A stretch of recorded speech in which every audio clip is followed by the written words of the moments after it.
Because that's a bad question to ask a group of people that you don't know. Fair point. I would still like the two of you to introduce yourselves to the group as a whole. As in, describe your characters. Yeah. We'll get to Marcus later. Yes. Oh god, I almost puked. Well then, don't look into the mirror. Fucking asshole. Wow. Oh, you noticed.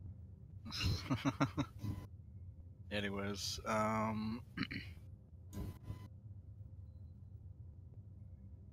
alright, does anyone specifically want to go first, or should I go first? Honestly, Well, it's either you or Draken. So. That's right. Yeah. Yeah, we not here right doesn't now. have really much choice here. Alright, so Dracon is roughly 30 years old. 30 standard years old. He's exceptionally large and bulky in regards to his build. Similar to a heavily red meat diet. Bodybuilder-esque. Bald with blue eyes and a Caucasian complexion. Stands about 1.9 to 2 meters tall. So you're a giant of a man. He's a pretty large individual, yeah. He's We're in got a big... all the size of this lad. So what? So we're in all the size of this lad, absolute unit.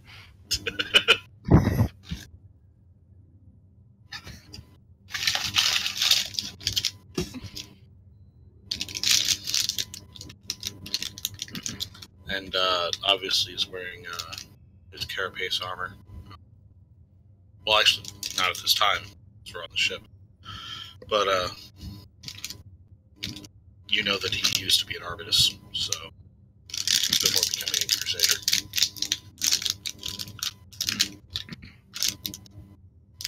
You also have a bit of an aura about you.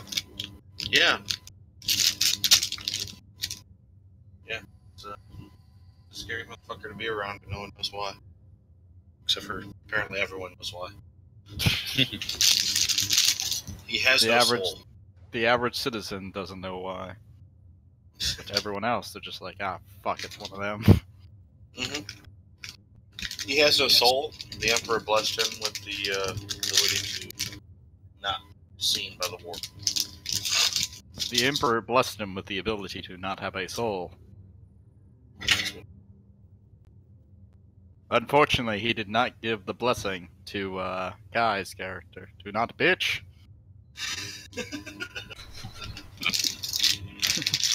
So, how has your unique condition, well, not unique, but your rare condition shaped your life? Well, he grew up on a penal colony, so imagine that not being exactly fun. Part of why he worked so hard to get so big, because you know, if he was a scrawny little twerp, he wouldn't have survived the penal colony, let alone gotten out of said colony and converted into the Adeptus Arbitus. He wouldn't have made the friends that he's made amongst the criminal cartels. And, well, he definitely wouldn't be here today. So, it gave him the drive needed to survive. Also made it very difficult for him to really trust anyone. Because he knows that he makes everyone nervous. And nervous people make bad decisions. Very true. No, I think it's fair to say that you've survived your adult life by being the scariest fucker around. Yep. How did you avoid being shanked as a child when you made everyone on the penal colony miserable? So what now? How did you avoid being killed as a child? seeing as you make everyone around you miserable, and a penal colony isn't exactly the most kind of places, even for. Well, the smartest move for anyone in prison isn't to fight the largest man in the room. It's to befriend him. And as a result, he picked up on that. He made friends that were bigger than him to protect him from people that he made exceptionally uncomfortable.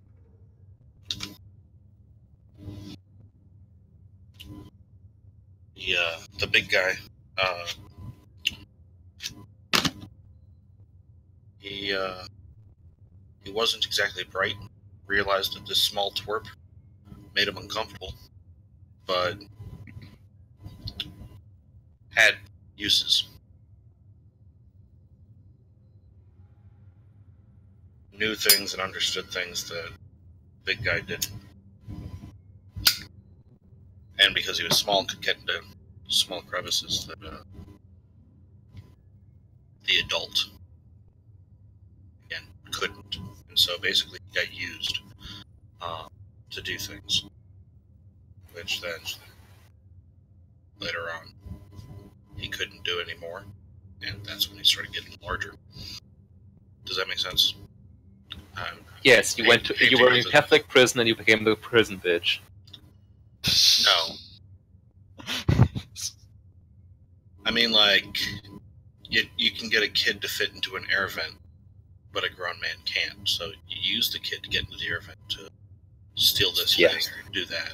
I know. You know. I just wanted to sneak the Catholic joke in there. Okay. Well, it's a penal colony, not the Inquisition. You're the Catholic space Nazis. Like I said, not the Inquisition yet. We are now, so now we are legitimately the Catholic space Nazis. Speaking of Inquisition, what precisely led you to join? Or be joined? Well, so my role is a crusader.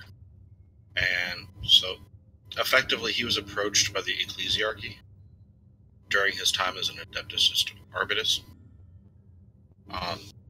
Because he, being soulless, it's not that difficult to stand out. And the ecclesiarchy decided to recruit him into one of their militant arms. Because that's what a crusader is. It's literally a knight of the round table, which I find, considering the last character you played.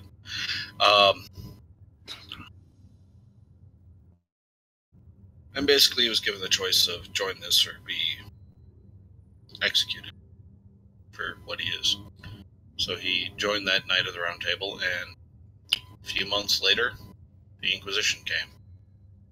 Said, we're taking this one. The ecclesiarchy didn't exactly say no. Fair enough. Let's get to Chris then. Alright. Well, I just got done talking. I mean, what the fuck? Oh, did I hurt your feelings? No. I'm Chris too. You want me to go again? Fuck. Hey, I'm talking about the real Chris now, not the fake. That's perfect. If anything, I'm the real Chris. His name is just shortened off of mine. Also, the correct answer would have been, of course not. You're untouchable. You don't have feelings. I have feelings, I just don't have a soul. Damn it. Yes. I'm a soul. Oh, he doesn't have a soul. Fucking Christ, he's emo. No. I would be a redhead, but I'm bald. I'm just now pitching that Arbitrace is just one of the goth kids from South Park. Really? Because I'm picturing him like Ron Weasley now. That's all you need to know. I'm a fucking ginger. It's alright, Ron. I'm sure you'll be useful someday. Okay, well, my character's name is Kirbyoko Jude.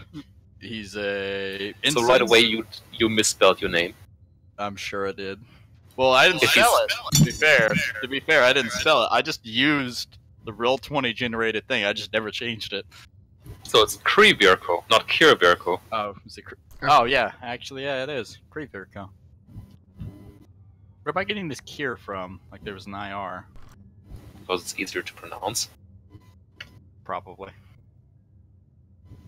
But yeah, he's a he was now technically in past tense since members of the Inquisition, a member of the Imperial Navy for 6 years. With the last 2 years kind of being the officer corps, hence the ensign rank. For the first 4 years, though, he was he was stationed on his home planet for a good long while, staying over space. His home planet is oh God, how's that pronounced? Somebody help me out here. Syllables I don't like. Gonna Borealis. Borealis.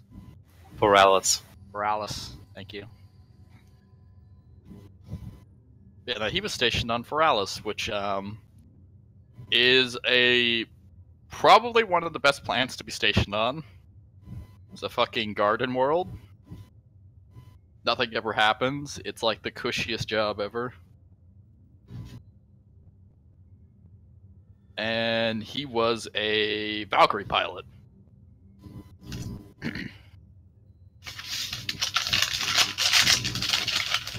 He was trained to kind of understand how to operate a number of kind of planet-side aerial vehicles and the like. That was his forte. He has, interestingly enough, become so heavily adjusted to his time in the Navy, either inside ships or inside planet aerial vehicles, that he has this almost unnatural apprehension when exiting, like, and just going actual planet side on foot or in a vehicle.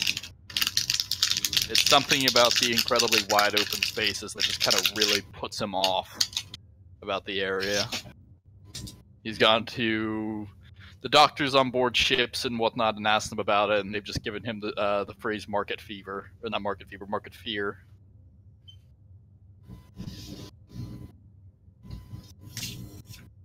But yeah, his first 4 years formidably were just piloting Valkyries and the like, with the Navy station above, and the last 2 years were in the officer court. He's got a very distinctive kind of scar on his forearm, like there's a lot of kind of lost muscle mass and whatnot from an incident involving a Grox. Has that made you more or less likely to eat Grog's meat? Probably less likely. I would, I think when he does eat it, he's probably just thinking about that fucking Grok. He's like, I'm fucking eating you, you piece of shit. Precisely what I'm asking. Are you eating more out of spite? I think when he does eat, it's out of spite, but he probably stays the fuck away from it just on the notion it might actually just get back up and come after him.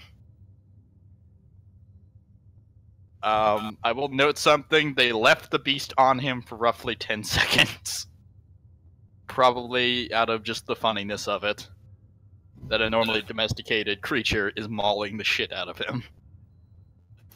You're a hardy fucker then. Oh yeah, no, easily. I've got 28 toughness. I had to justify it somewhere. He got the shit mauled out of him.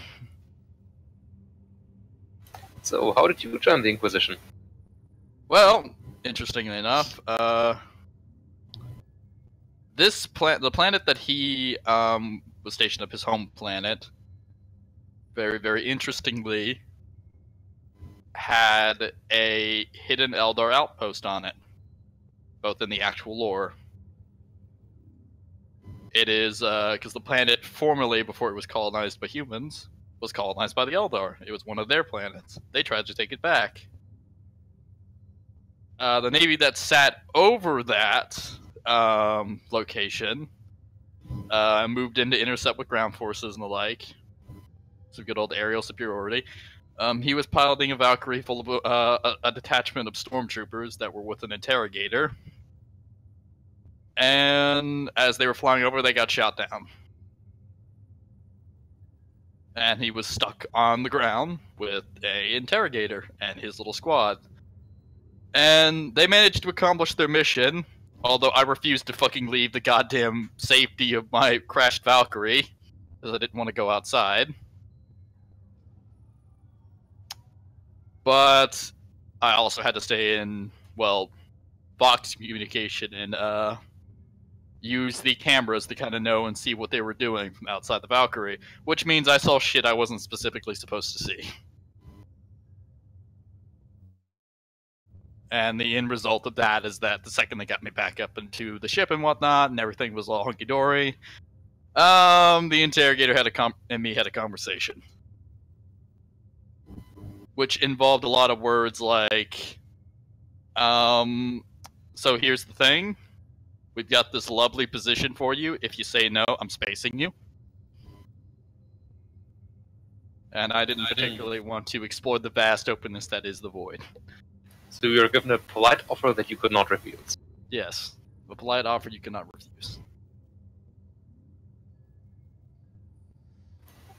Well then. Seeing as we're going to get to Marcus a bit later,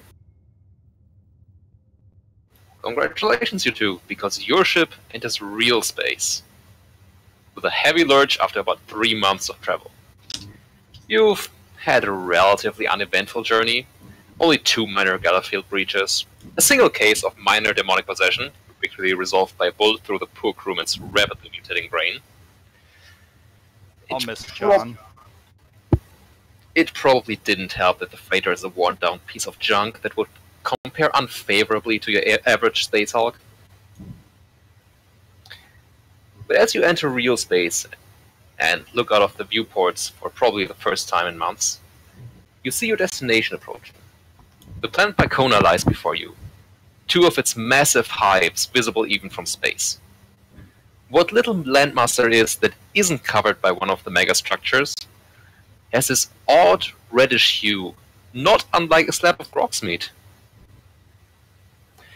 Above the planet hovers the quarantine fleet. Due to the potentially incredibly dangerous research down by Kona, any movement to and from the planet is tightly regulated. Presiding over the quarantine fleet are the 3 flagships.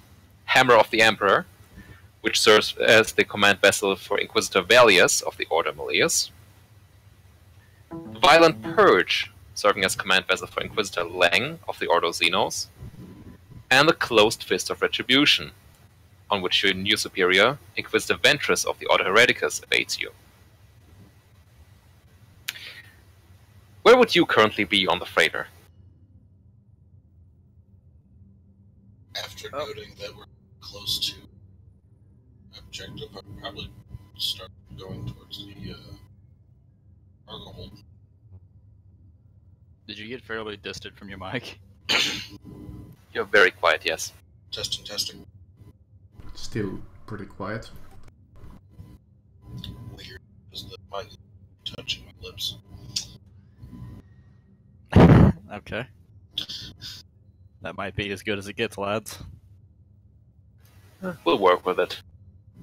We see if switching to push to talk rather than voice activation helps. How about now? Yeah, you're Better. Way better. Weird how that works. So about you, how about you, real Chris? Where would you be? Let's see. I just ate at the mess hall. Looks like everyone's clearing out, including the sister. We just exited. So, knowing that we'll be planet side in probably 30 minutes, around that, 30 or 45, I'll be inspecting my my little field rucksack for the last time, making sure that I have everything.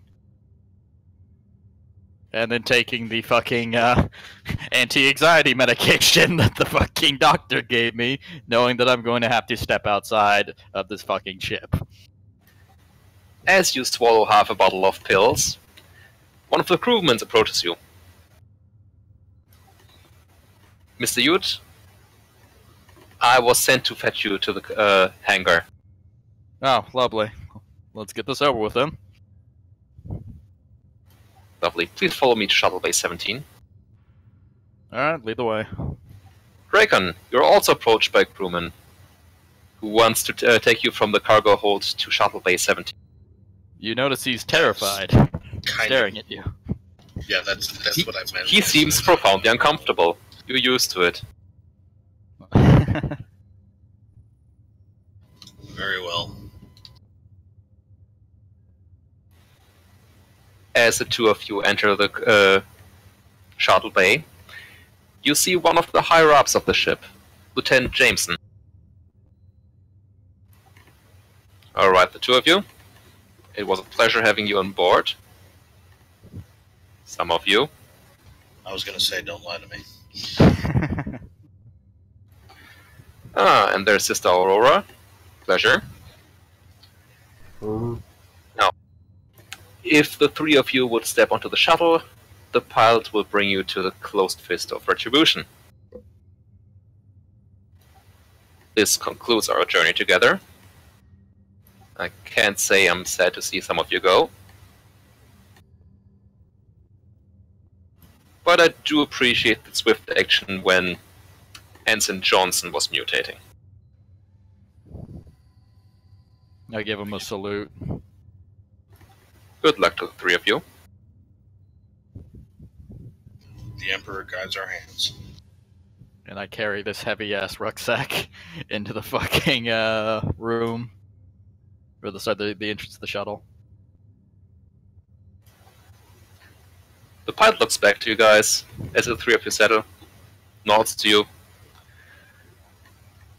This'll just be a quick journey, but do strap in, you'll never...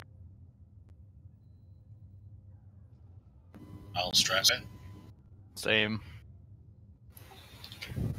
The shuttle takes off, leaves the freighter, and for only the second time, you get to appreciate just how massive this ship is, measuring almost 2 kilometers from one end to the other. However, as your shuttle approaches the closed fist of retribution, you realize just how massive a capital ship really is. Because this vessel almost triples the size. It's almost 6 kilometers long. As you approach your designated shuttle bay, you see weapons batteries with cannons in whose barrel you could land your shuttle. Someone clearly decided not to mess around with this planet's quarantine.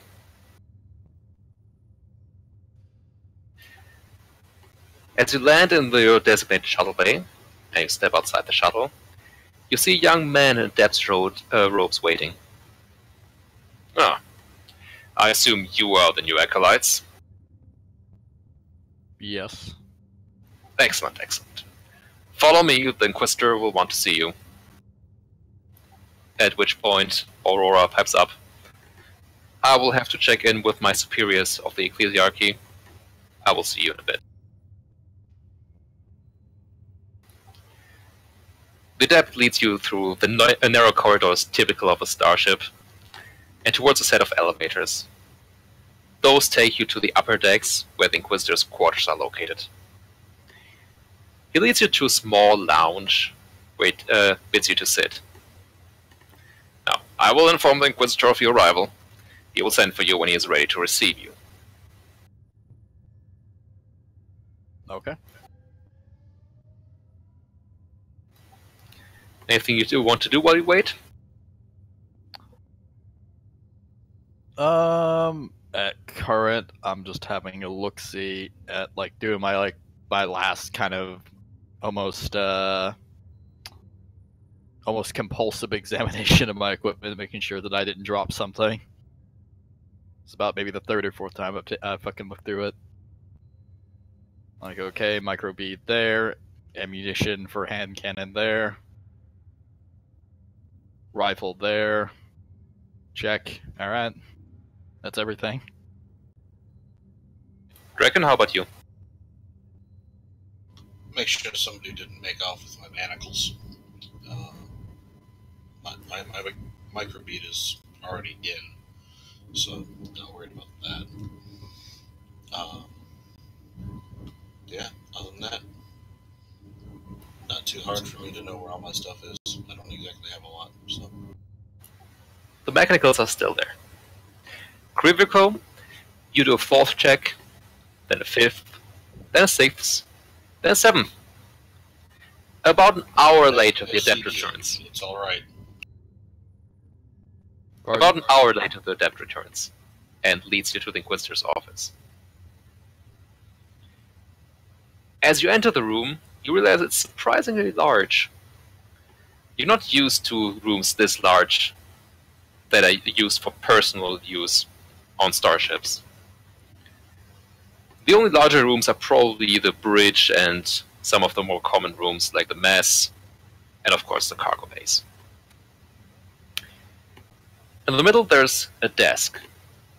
From the sides of the desk, you would assume that it's made of wood, which is a real luxury in most parts of the galaxy. Of course, looking from above, you couldn't tell what the desk's made of because almost every inch of it is covered in papers. There's a small stack labeled outgoing, which probably means the entire rest of the desk is incoming. There's an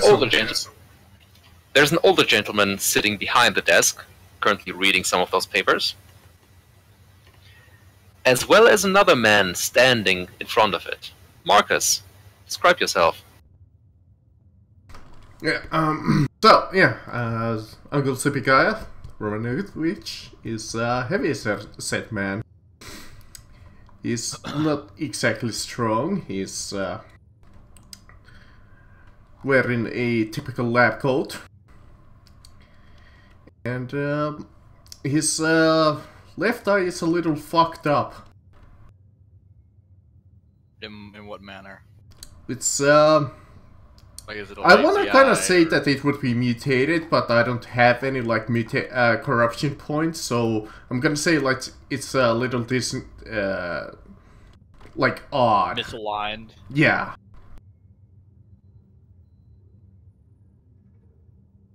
That's a good word for it.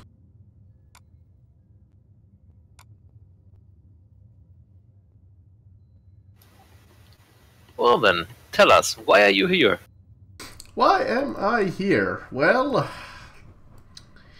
I was given 2 choices. The other one didn't sound that fun. So, after doing some lovely experiments that some people didn't agree with and some of them did agree with, but the main problem was that I just didn't file them in. It turns out that this scribe that I sent my papers to, well, I don't know what happened to them. At this point, I don't even care, because I have nanite explosives in my veins. So one misstep, and all of a sudden my heart stops and nobody knows why.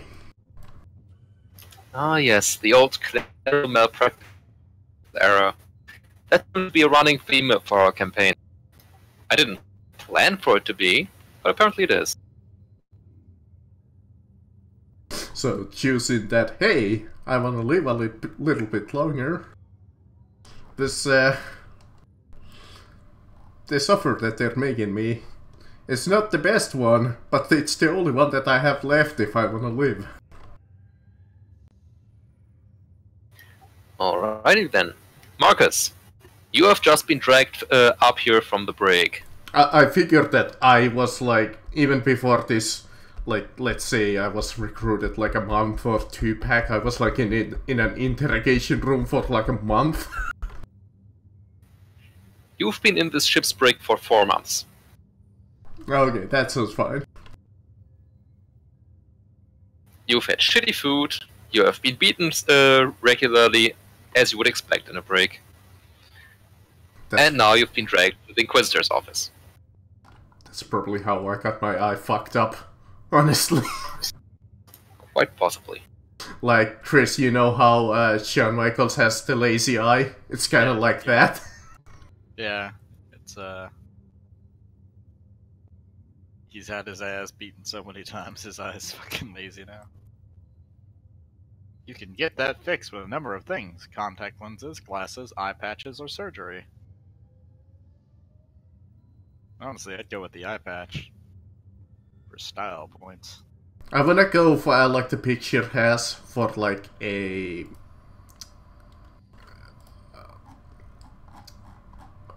what is it called? Like mechanical eye upgrade. Okay. Well, some sort of cybernetic. Yeah, Probably cybernetic eye. optic. Though, to be fair, on this planet, it would probably be easier to find a vet-grown one. Yeah. Also, not necessarily a human one. But we'll speak of that later. Yeah. As the two of you enter the office, the old man holds up a finger, continues reading the page he's in for a minute, then sets it aside. So you finally arrived. About damn time. The delay has caused me quite a bit of work. Now, I'm aware it's not your fault. You'll be pleased to know that the adept responsible would not be repeating his mistake. He has been reassigned to sewer maintenance servitor duties. You notice that he said sewer maintenance servitor duties, not sewer servitor maintenance duties. He has been turned into one of the servitors. Yeah, I caught that. Anyways, you're finally here. I hope you enjoyed your downtime, because your work starts now. You will form a new team of acolytes, tentatively under the leadership of Mr. Ute here, not so Kiriko. Have you met Sister Aurora yet? She should have been on the transport with you. We have. She has decided to go report into her hires at the Ecclesiarchy. Excellent. She'll be with the liaison then. She will join your team soon, though I expect you will be making landfall first. The last member of your team will be Mr. Romanovich here. He's a local with some ties to the Mechanicus, which ought to be useful for you. He's also a criminal on a very tight leash. This data slate, he holds up the data slate and then hands it over to Kriviko, contains, among other things, the activation code to his explosives. Use them as you deem necessary. No. As to your actual mission on this planet, you are a part of a semi-official Inquisition presence on Lycona. As such, it will be part of your duties to work together with the local Mechanicus in unearthing corruption and heresy in all its forms, while simultaneously investigating them for the same. While the local populace is of course unaware of the Inquisition, and should remain so, you should assume that anyone of the rank of Megos or above knows who you are and who you work for. You have been provided with a base of operations in Hive Secundus, ample information on individuals of note, as well as a contact to the Mechanicus you are encouraged to liaise with. You can find all of that information on the data slate. There is also a contingent of Inquisitorial Stormtroopers present at your hive, which you may access should it become necessary. Do not do so lightly. They are hard to replace and far more valuable than unproven acolytes. Pause for a moment and looks at you to see if you got that point. A nod. When interacting with your betters on the planet, I expect the utmost courtesy of you. Your failings will reflect upon me and the Inquisition. Any bridges you burn will make all of our work harder, not just yours. A word of warning. Vicona is a dangerous planet. The Quarantine Fleet, as well as the Inquisition, are here for a reason. Many of the things done here are borderline heretical and would never have been sanctioned if they weren't so damnably useful. But we must make sacrifices in the eternal war against humanity's foes. Your survival is by no means assured. Be smart, be vigilant, and pray to the Emperor for protection. Are there any questions? No. He looks at the other two. I just shake my head. No. Good. You will be making landfall within the hour. Report to Shuttle Bay 25. You can get one of the adepts to lead you there.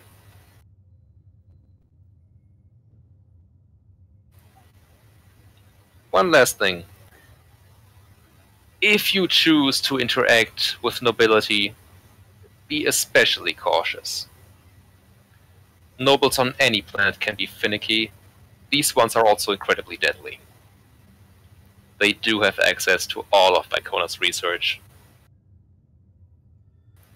In fact, if you need to move against nobility, you will be going through me first. You will inform me, and you will receive orders. Sounds reasonable. Good. Remember it. Dismissed, acolytes. I give him a salute, and then I exit the room. I exit the room. I'm reading a little data slate. There's a lot of information.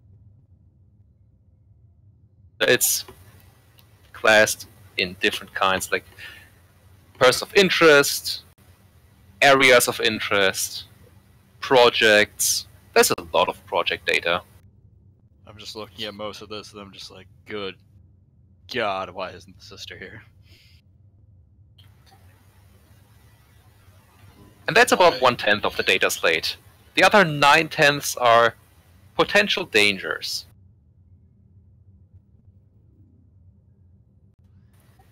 You get the distinct feeling that this would take years to read. I look over at Draken, and I point at like potential dangers, and I just start running my finger down, and I'm just like, this is why I stay on ships. You run down your deadly. You run down your finger for 5 minutes. You're still at AA.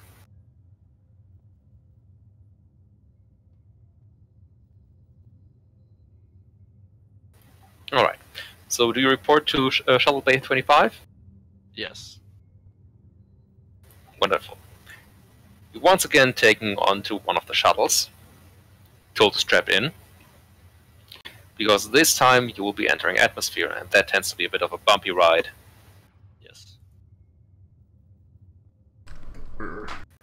Everyone, give me toughness checks, please. That's gonna suck. With a +10.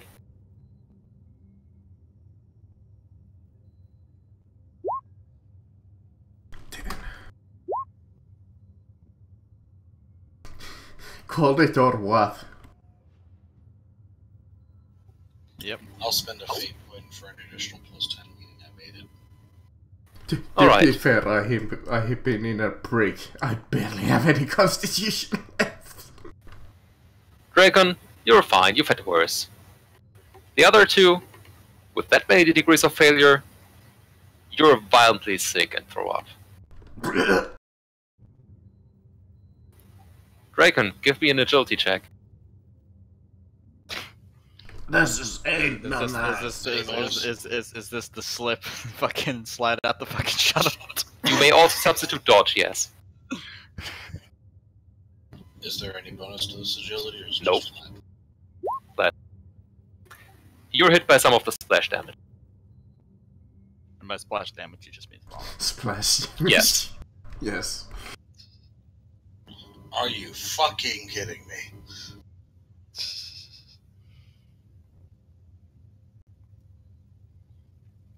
After that bit of unpleasantness, you land. The pilot gives you the stink eye because he's going to be the one who's cleaning this and shoos you out. I'm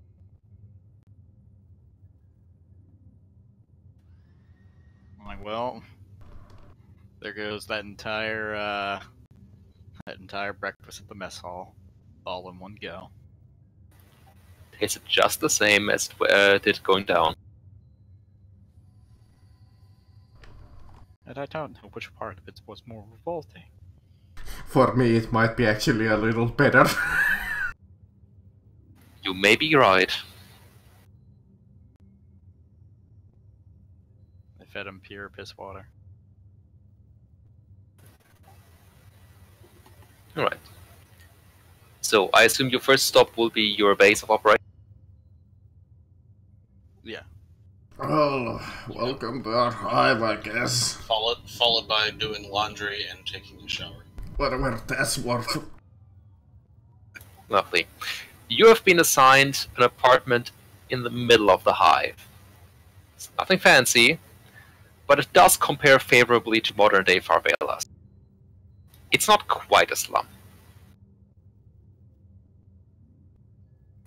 It takes you about an hour to walk there from the landing base.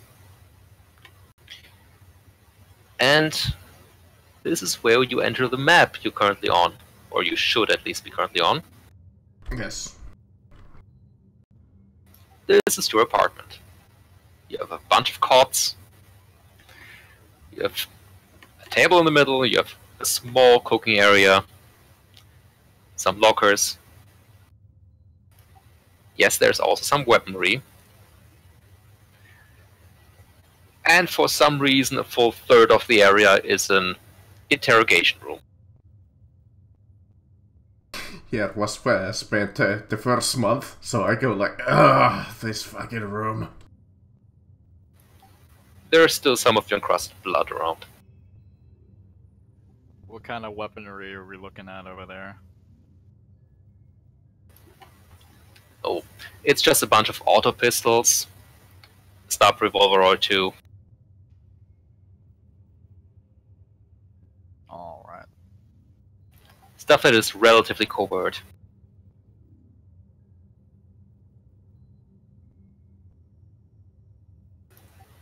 If you're going to look through the closets, you're going to find quite a few files.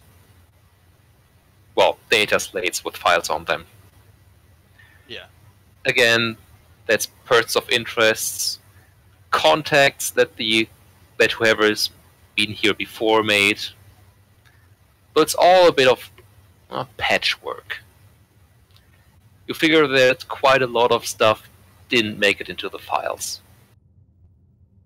Stuff that people either didn't think should be written down, were too lazy to write down, or just forgot. Or willingly omitted. From the files, you also get the distinct feeling that you're not the first inhabitants of this area. I wonder what happened to the first group. Oh, you don't wanna know.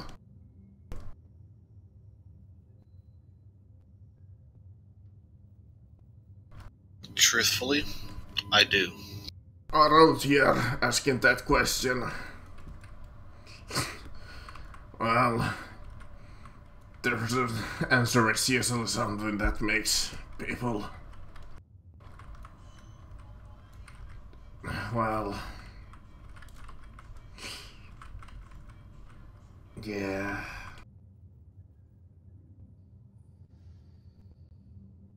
Very enlightening. And I start like laying out little data slate files, and I start trying to go through them. You should have seen the mutants back a couple of years back that broke free. It was quite nasty business.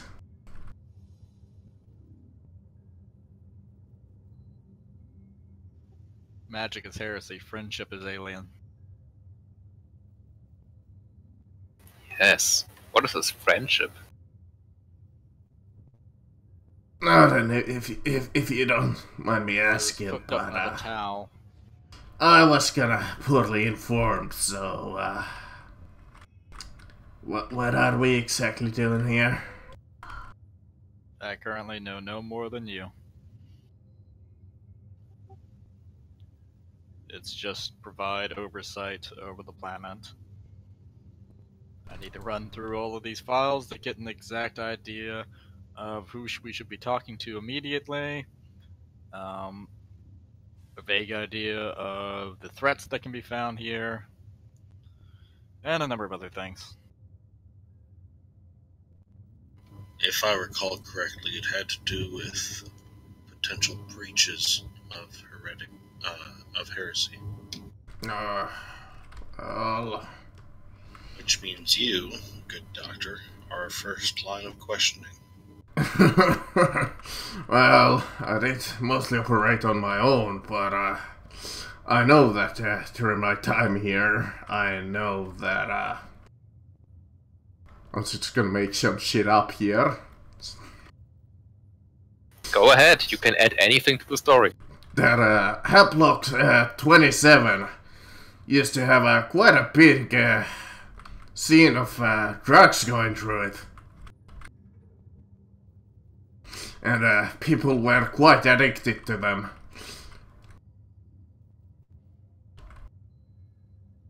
Drugs, you mean glow sticks? No, I heard it was some kind of new biochemical drug.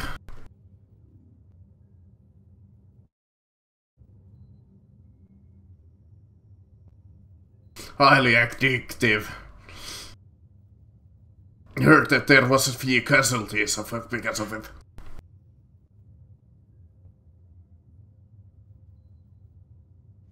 From overdose or from the effects? I'm not quite too familiar with it, but this could be one of the things that your people want us to investigate. Although criminal, it may not be heretical. We had an outbreak of friends-on abuse of the Navy ship once. Messy business. Oh yes, I seen Friend Zone, but this was something else. It was like the strain was made of something strange. Or that's what, at least how the reports went. As a point of note, Marcus, well, of course, this is a special drug that you're speaking of. Drugs themselves are not that rare on this planet. I know. But considering that that's why I said special strain. This plant is largely dedicated to biological research. He quite said a few special strain of strain. Quite a few different drugs or addictive plants have been developed. Some of which actually, besides being extremely addictive, with very few side effects. A lot of the drugs are actually tolerated on this planet, because the general populace is not expected to be productive. They are instead the product. One of the largest exports and the tithe of this planet is in servitors. See, the angle out of character I was like going for, like, oh, they made it out of like a mutant gene. And that's how it like screws up normal people like really fast. Oh, very possible. Also could be combined with some sort of genetic experiments. Illegal, of course, since the people don't know they're going on. And there's a gathering area around Hab 48 that we could ask around.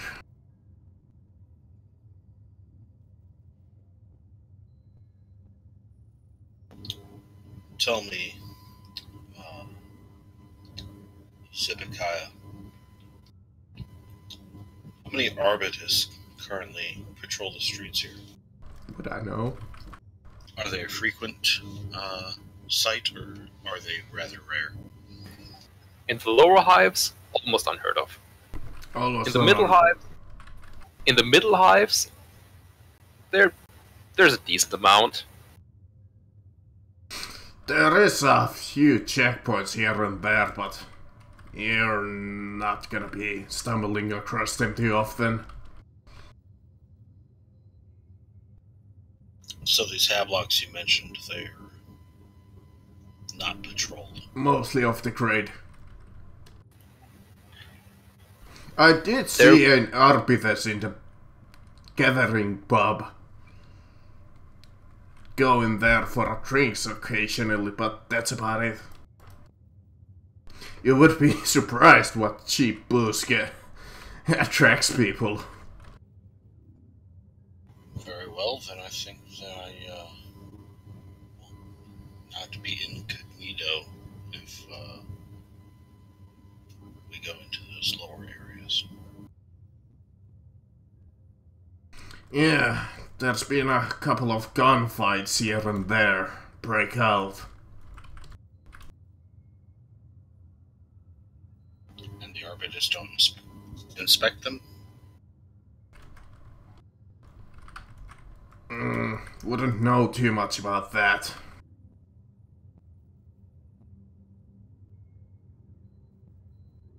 You would have to ask the Arbites about that themselves.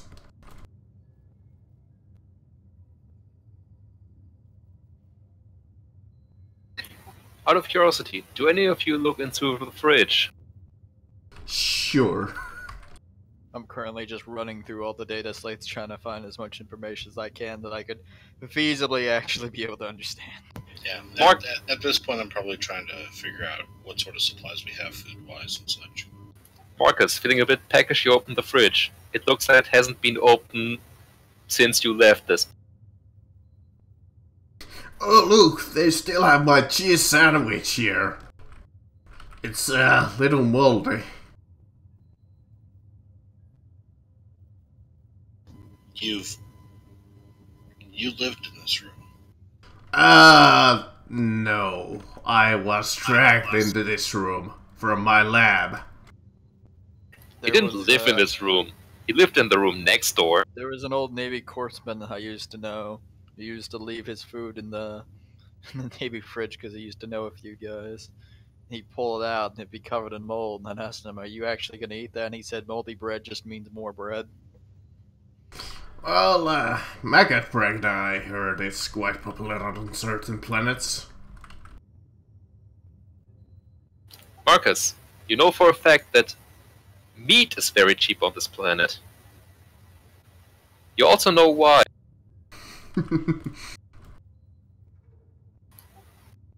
Probably disgusting. Give me a second. Reminds me of the scene in Demolition Man where they go into the sewers and he orders a rat burger.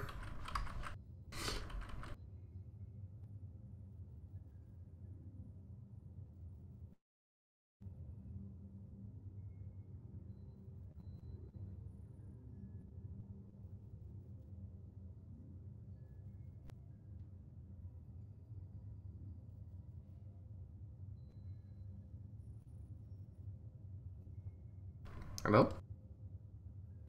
Yep, I hear. I'm writing you a message. Nice. Yep.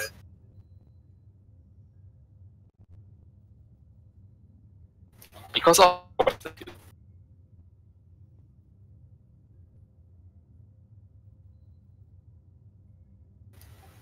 you may or may not wish to tell the others. Oh yeah, if you see some meat, they're made from trees.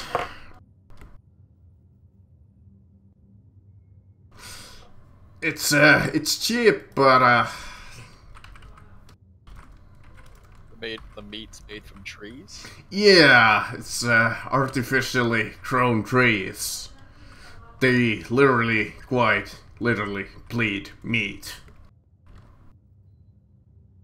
That sounds like the most repulsive thing I have ever heard in my whole life. If I see a tree that bleeds, I'm going to maintain at least 400 or 500 meters away from it.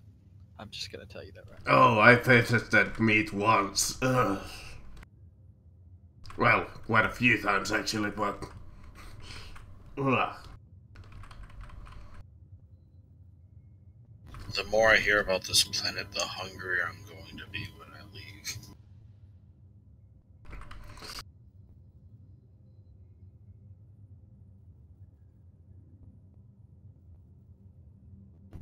Very well. Let's investigate some of those haplocks you mentioned. Perhaps we can get a hint at something that's going on here that would warrant our expertise.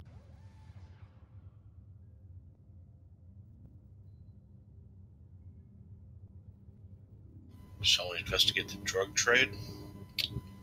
Or Sounds like a decent first start, because I'm not getting anything from these damn data files.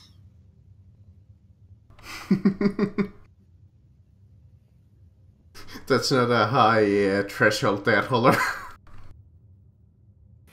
Yes, I'm aware.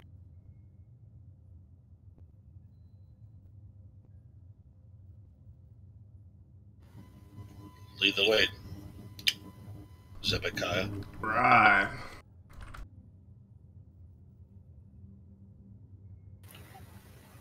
So, where are you leading them? Block 27. Block 27. The three of you take one of the elevators down into the lower hive. Takes you around about 90 minutes to get there. And you enter one of the really shitty blocks.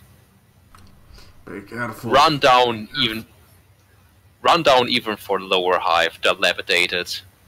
People looking at you with a mix of hate, greed, consideration, fear. Some of them are just drugged out of their minds. Be careful, there's also known a small gang around this area. I believe they were called the Raven Crew. A gang, you say?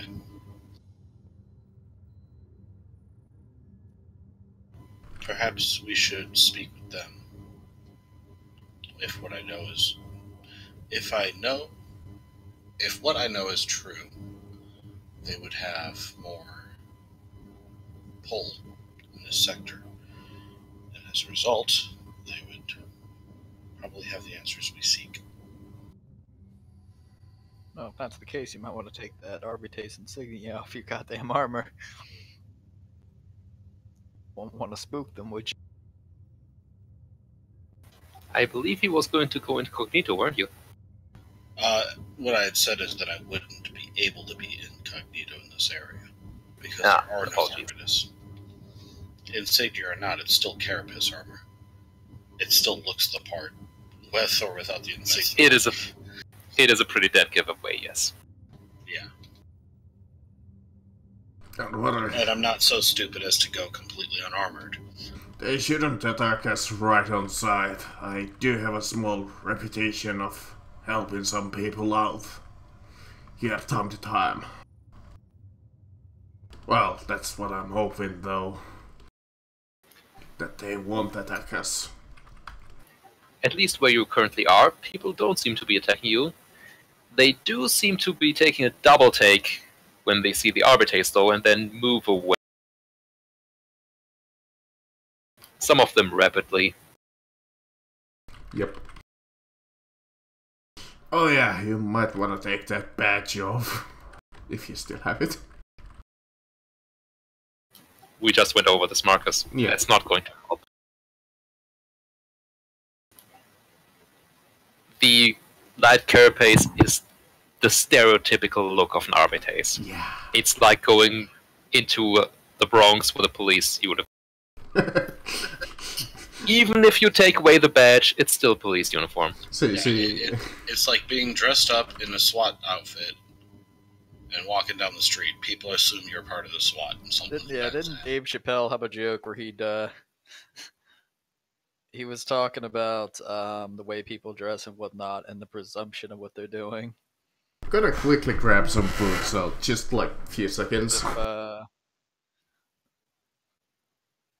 He's like, because it was over a joke of women who dress very promiscuously, but not exactly wanting overt sexual attention because of the way they dress. Yeah. Just because I dress this way doesn't mean that I'm a whore. And his response is, okay, just because you dress that way does not make you a whore. But you are wearing a whore's uniform, I'm going to tell you that much. Have you seen that one? It was really funny. He's like, how do you think people would feel if I was walking down the street dressed up like a police officer?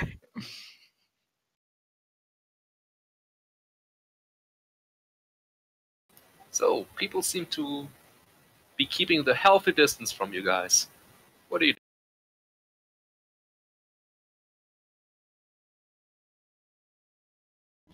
Well, I'm going to keep an eye out to see if there's any shady activity going on within eyesight.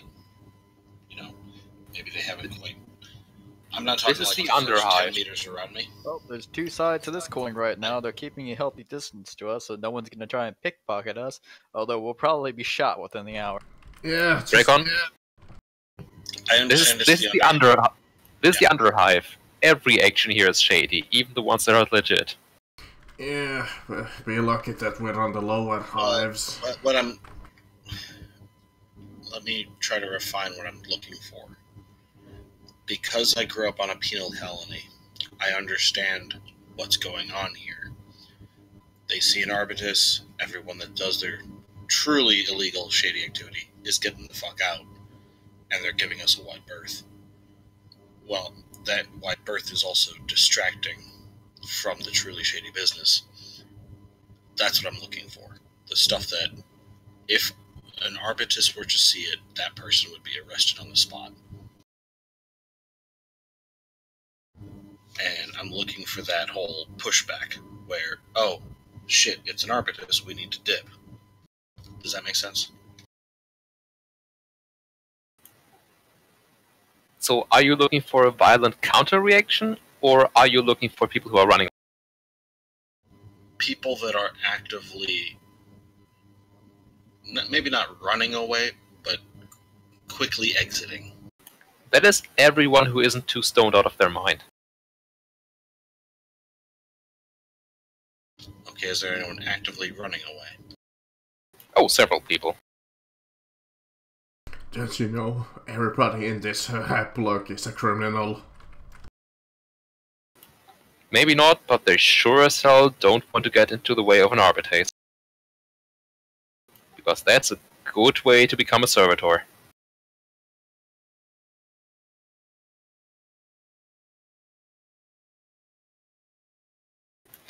In fact, roll me intelligence check.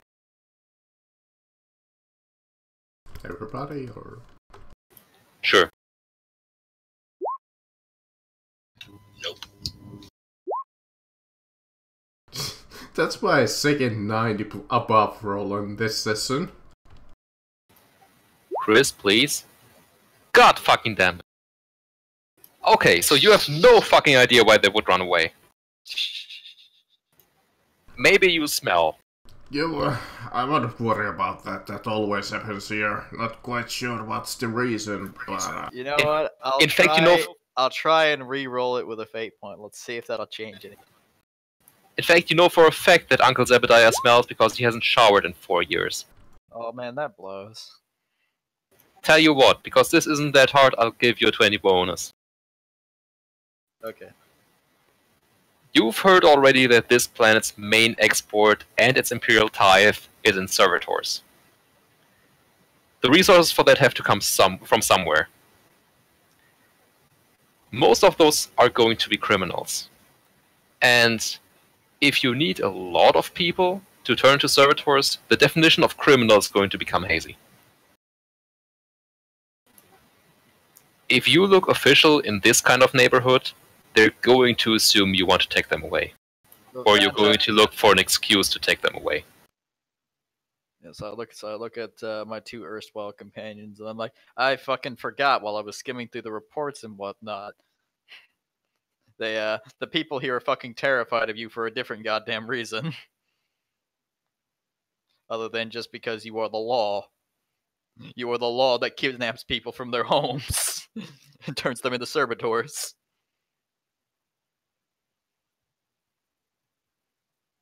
And those are the lucky ones.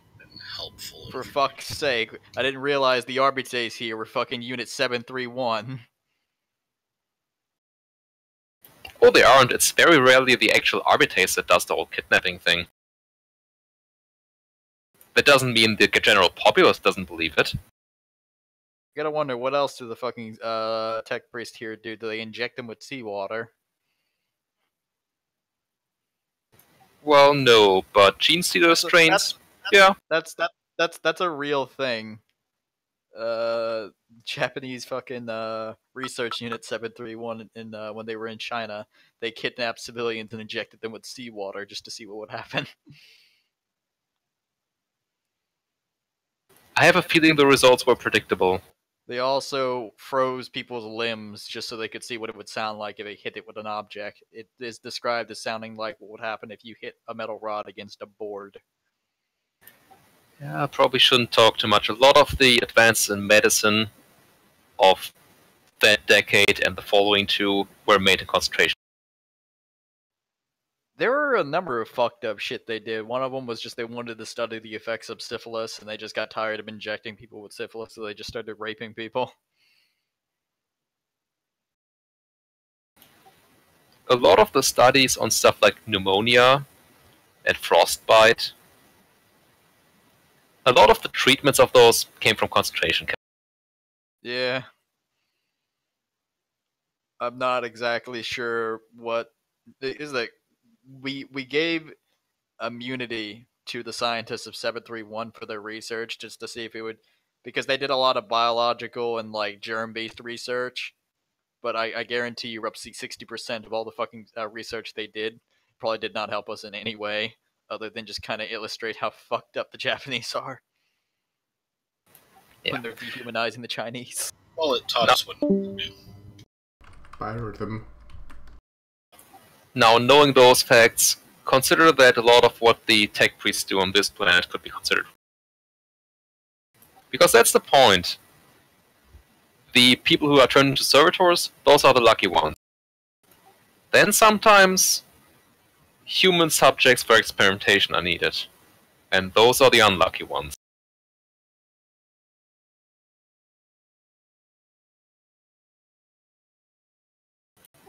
But I digress. People are running away from you. What are you doing? Noting that they think me the boogeyman, I'm going to look to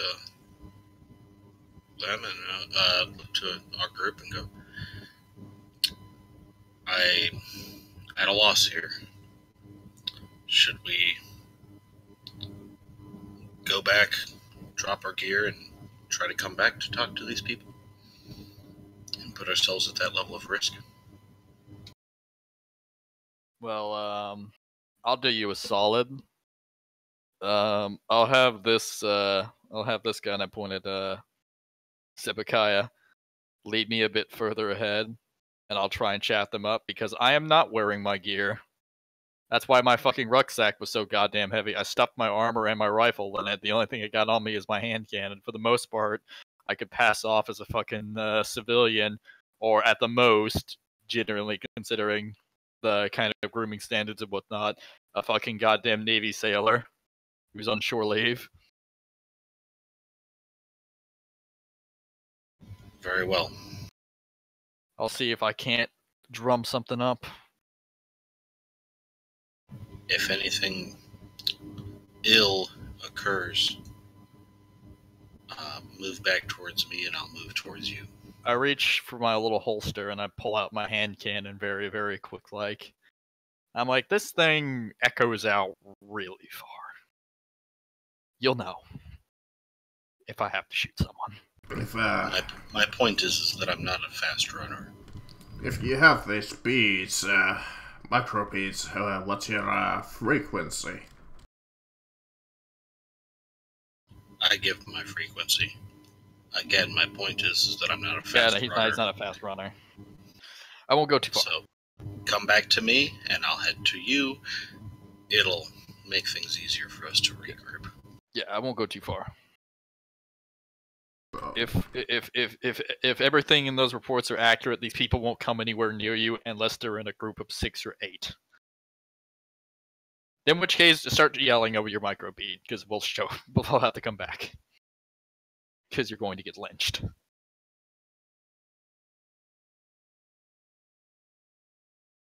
But anyways, Zabakaya, take me like a little ways out.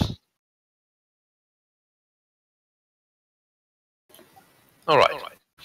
So you go a few streets further until a point where the people haven't heard of the Arbitrator. Or at least don't believe that there's actually an Arbitrator down here. Oh, don't worry, you're gonna love this block.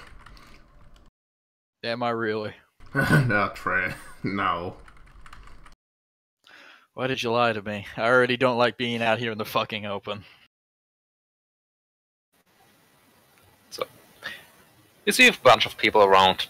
Some of them are obviously and on the street shooting drugs, while others are selling them. There's a few burly men who look like thugs. Probably came off roughhousing someone, who are standing together and laughing, smoking glow sticks. You know what's just ideal for this current situation? Yeah. The character does not like being out in open spaces. He's currently surrounded by a lot of people who are either doing drugs or looking to buy drugs. His shaking is probably like his general shakiness from just being in an uncomfortable environment is probably on fucking par with their goddamn craving shaking. Probably. Yeah, you perfectly fit in. Nobody's questioning. Yeah, like it's so bad that I ate like a half a fucking bottle of anti-anxiety medications. I'm still fucking shaking. Also, you should probably note that this is a hive. It's not that much of an open area. I just look at you and... It's not that much of an open area. It's pretty pronounced.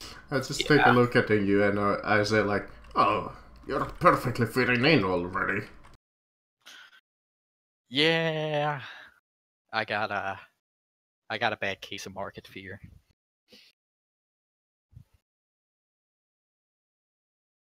And I start looking around for a dealer. Ah, these are just common dealers, so you gotta look out for the ones that look a little bit different. These guys aren't gonna tell us anything. Alright, well show me the way. Here's the thing, I haven't...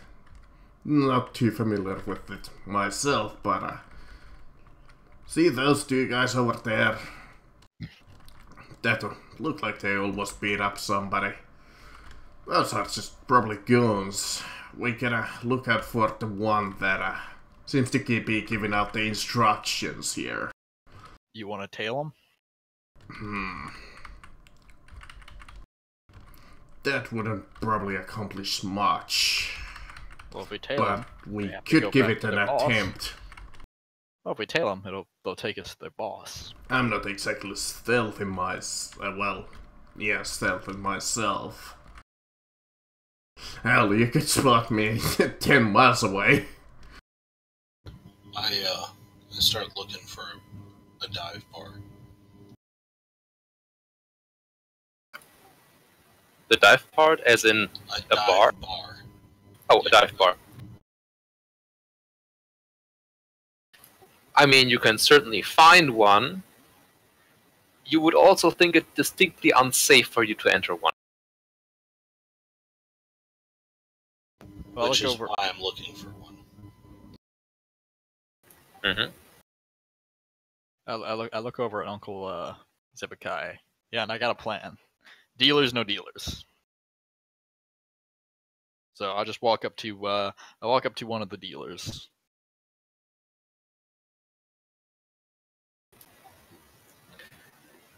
Hello! What can old Ali do for you? I'm looking to pick up some good stuff, man. I just got back from shore leave, and I got myself quite a big paycheck. Oh, you've come to the right place then, my friend. Old Ali has the best of the best. What can I do for you? Some moon dust, perhaps?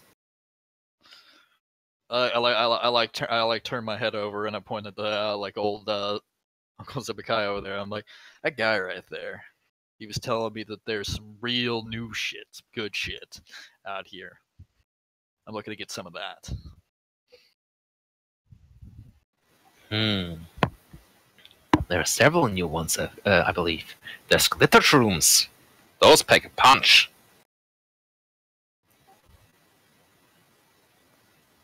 Tell me, how often do you take? I get this very, very strong anti-anxiety medication up in the ship for a condition I have. But what I usually do is I trade it out with some of the funner doctors. I see. Managed to get some of those military combat stems and whatnot. Stuff you can't usually get on the streets too easy. Let's see. You on anxiety meds right now? Yeah, I show him the little bottle. You will not want Skisha then. Those do not react well together. I'd imagine not. Imagine your anti-anxiety meds drastically failing and also believing that there's bugs everywhere on. It gets messy. Sounds like a pretty good hallucinogenic. Oh, it is. It just doesn't mix well with anti-anxiety meds. No. Beta blockers are like that. But you say you're used to combat stims. Then I may just have the thing for you. I managed to get my superior officer on some of the stuff. That's why he always sends me out here with a bit more money than the rest of the lads. Smart man. Old Ali has just the thing for you. This year, time dust. You know, when combat stims or adrenaline make it seem like time goes slower? Yeah. Now, time dust. It doesn't just slow down time. It slows it real far. And it enhances your senses. So everything is brighter, it's slower, it's more beautiful. And because that's not good enough, Old Ali has mixed in a little special something. A small psychedelic. Nothing too strong on its own. But with time dust, it's amazing. Now, out of character, this is Slout, is it? Or Slout? It's something similar, yes. I sense my idea of it. All the slow-mo scenes and It's actually, now that I think about it, not that dissimilar from the Dread drug. Probably where I got the idea now I think about it. Hey, it's good. Instinctively, you were just like, yes, Dread. And if it's heretical shit, it could be from like a Tyrannid strain.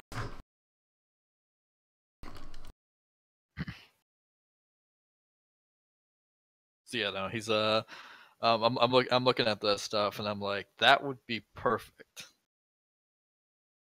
All right, now here's the thing. I would need a good amount of it. Now you'll be dutifully rewarded.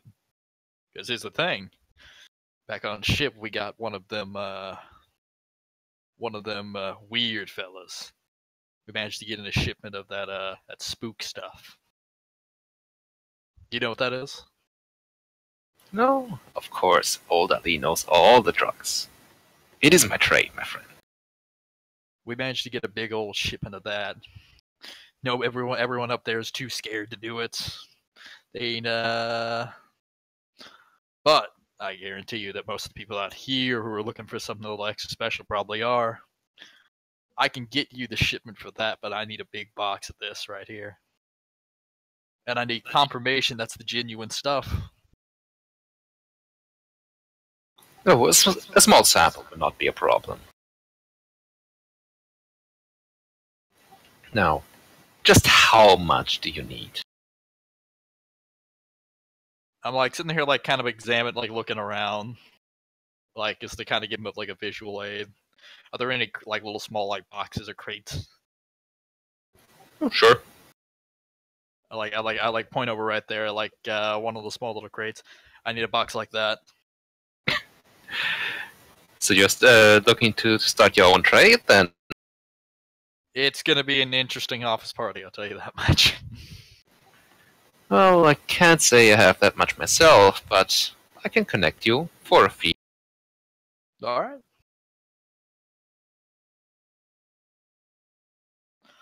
Just tell me what the fee is and I'll get you the money.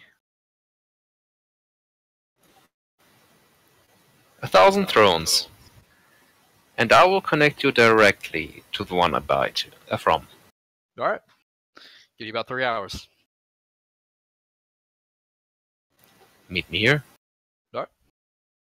And I head back over to Uncle Zebekiah.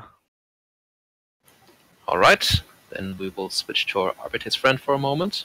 Alright, I'll be back in that case. Just a second. My dog really needs something. That guy is probably thinking he's getting the fucking score of a century.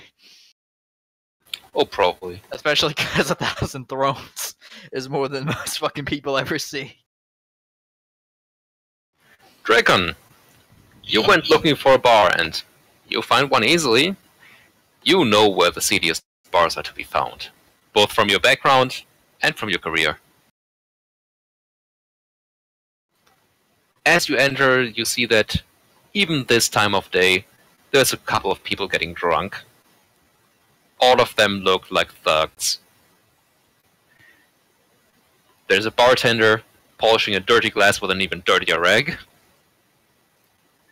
You know, the absolute stereotype. Yep. As you enter, they all look up. They see the armor, and they'll go, "Oh shit." I walk up to the bar and take a seat. Some of the thugs scramble out of the door as you move past them. Basically running the moment they're behind your back. And not in your field of view. The bartender looks at you, visibly uncomfortable. More so than usual. What can I do for you? Well, I've got a few questions. But first, I'd like a drink. Alright then. For you, something good. Let me go fetch it. No, I'll take the regular stuff. Are you sure? It's not very good. If it's good enough for your customer base, it's good enough for me. Alright then. He takes a bottle from under the counter and pours some in the dirty glass. And I'll take off my helmet. And take a sip. It is vile. It is the worst rot gut you've had since you left the penal colony. So it reminds me of home. Oh yes.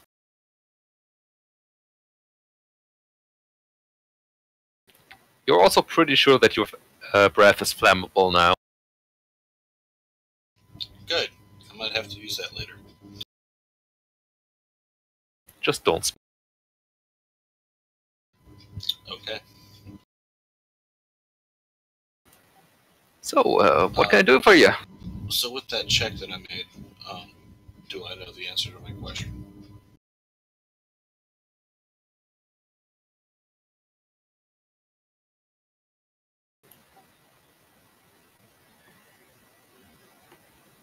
You don't know yet, but you can certainly ask. Okay. As in, you don't magically know what cartels, you don't magically know because you've never been to this planet, but you certainly can ask and find. Okay. See, I figured with a cartel that it reaches out past this planet. You know, that the cartel would operate a sector, not just one planet. At least that was my assumption. But obviously, I was wrong. Okay, with your check, you can make one fair assumption. With a quarantine fleet above a planet, it's not going to be lucrative. The bribes you would need to get any reasonable amount of contraband through, it just wouldn't pay for it.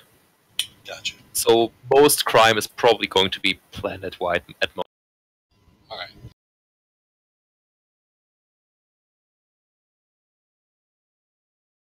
Who's in charge around these parts? Is what I asked the bartender. Why, the biological sect of the Mechanicus, of course. They Don't play me for a fool. Who's He looks- really in charge? I mean, it is the cogheads who are in charge. They rule the planet. Who do And you anyone pay who would protection disagree- money to? Oh,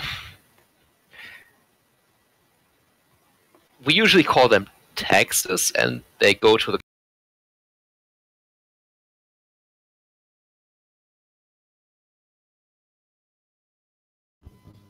I get a firm grip on my ball. I don't like repeating myself.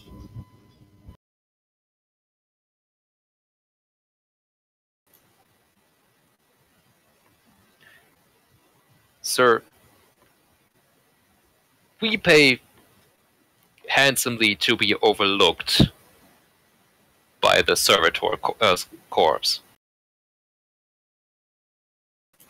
And we would like to keep it that way.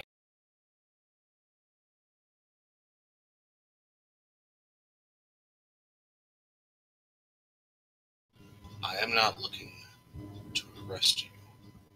I'm not looking to arrest the people that you pay to have protected. I'm not looking to arrest the 15 criminals that just ran out the door when I walked in, which should have been reported. I'm looking for simple answers to simple questions.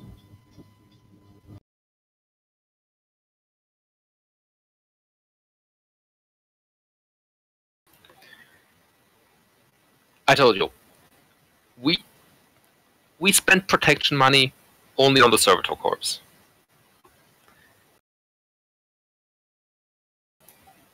Now we do some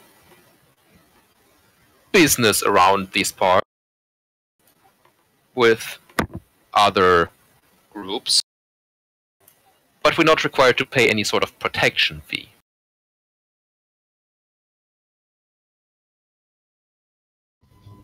Okay.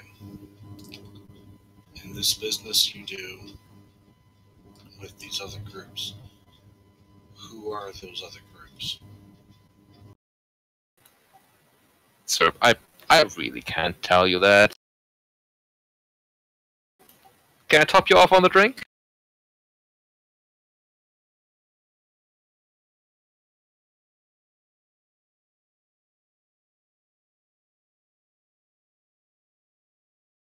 I'm back. Yes, no, maybe?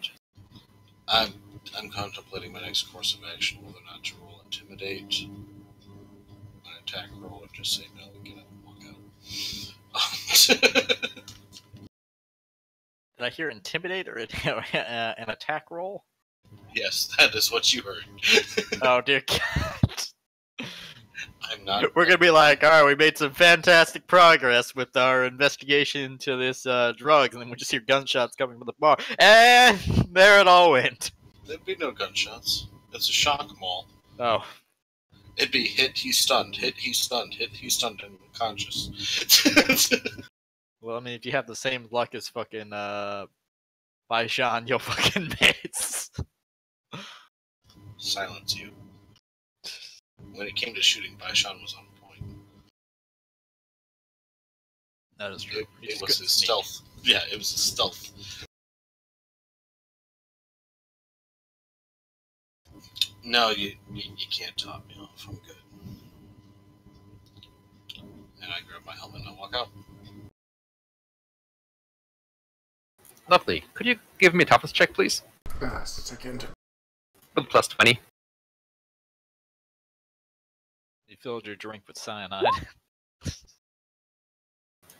You're fine. That rotgut was vile. But you have a strong stomach. Like I said, reminds me of home.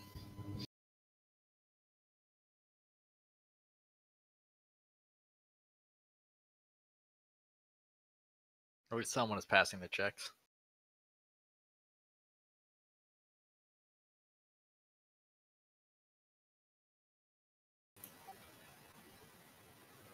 No, Draken leaves the bar. What are the other? Should we walking back towards where we left Draken? I'm talking with Uncle Zebekiah Romanovich. Where's the area where you left behind Draken? He's not there. Or the microbeat, I'll tell him that I went to this bar in search of a lead. It failed to show any. As I look around, scan, I look for a bar. I probably see nine of the fuckers. 4 different interpretation of bar. Places that serve alcohol and or drugs. And then places that serve alcohol, drugs, and women who are mostly clean. Mostly. Clean is such a broad term.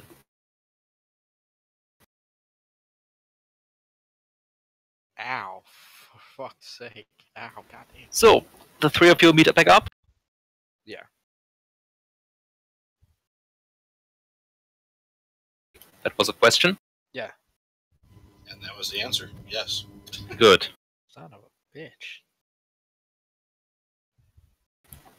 What is your plan now? I like Acquire ran some my finger back? off my fucking eyebrow for a split second, and there was a pimple there that fucking busted. Son of a bitch. How hard did I run my finger against it? Alright, Pimple.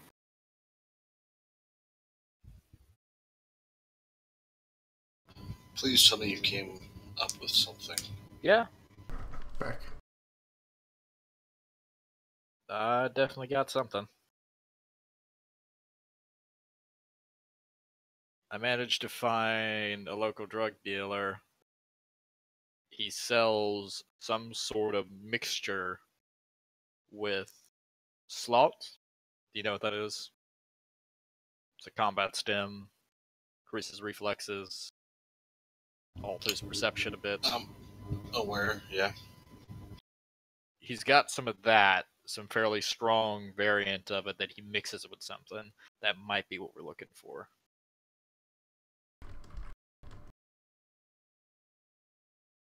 He needs 1,000 drones. 1,000? Specifically because he's going to put me in contact with someone who can get me a crate full of shit. We're gonna go there. I'm going to get either 1,000 thrones to make it look legit, or a bag that looks like it would contain 1,000 thrones, but actually contains the rough weight of 1,000 thrones in rocks. I see what this is going. Out of that, or its approximate weight in C4 plastic explosives, one of the 3.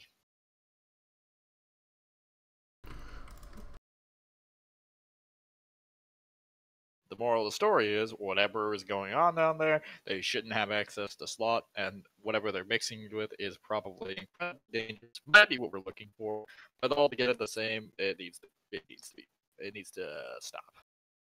And that whole scene has gone on quite a while. In the grand scheme of things going on this planet, I think that you're chasing small potatoes. It's a small bit, but this could lead us into further information.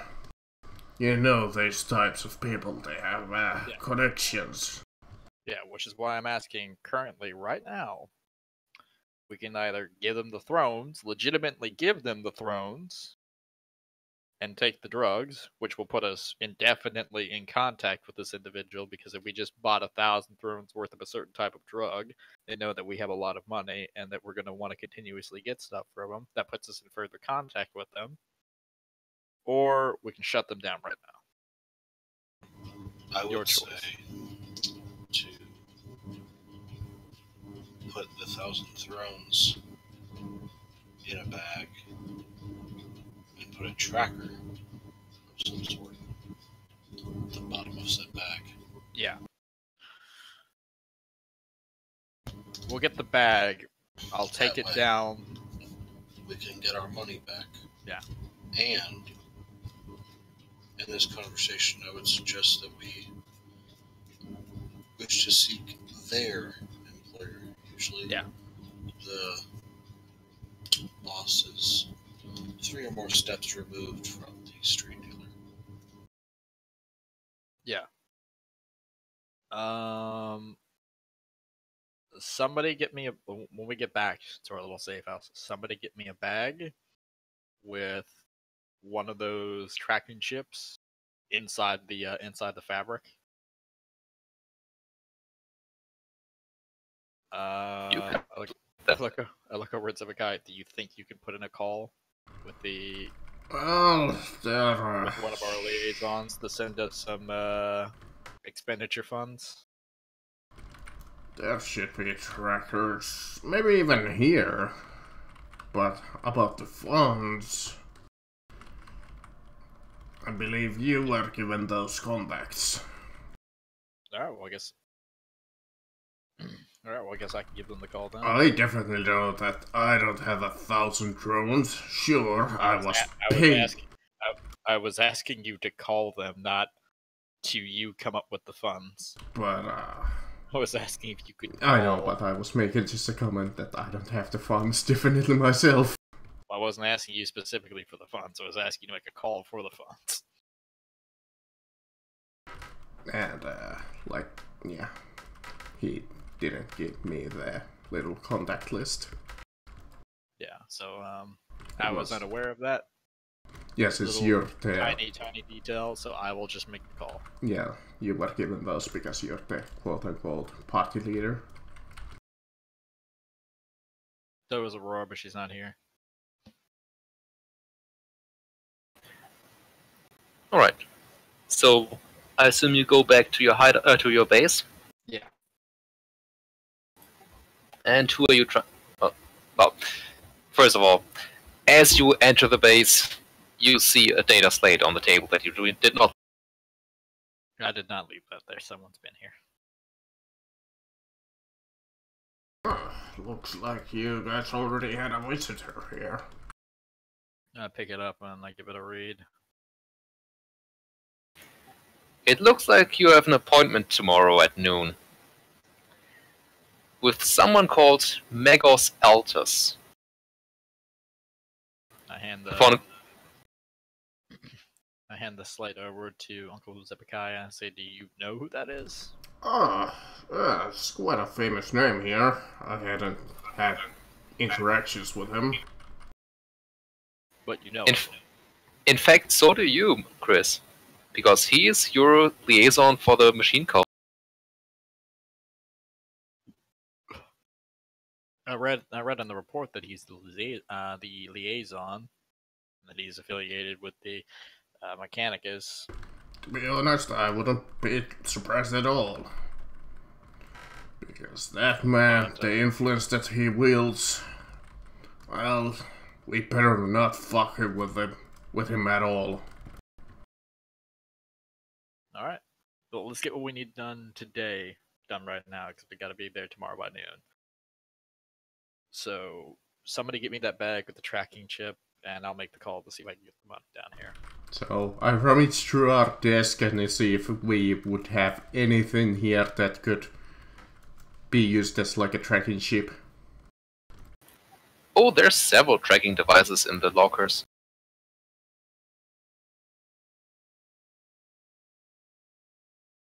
Do they all function? Oh, yes. This is an Inquisition base that has clearly been used by previous Inquisition teams. It is stocked. Well, seems that we're in luck. We have dragon chips here.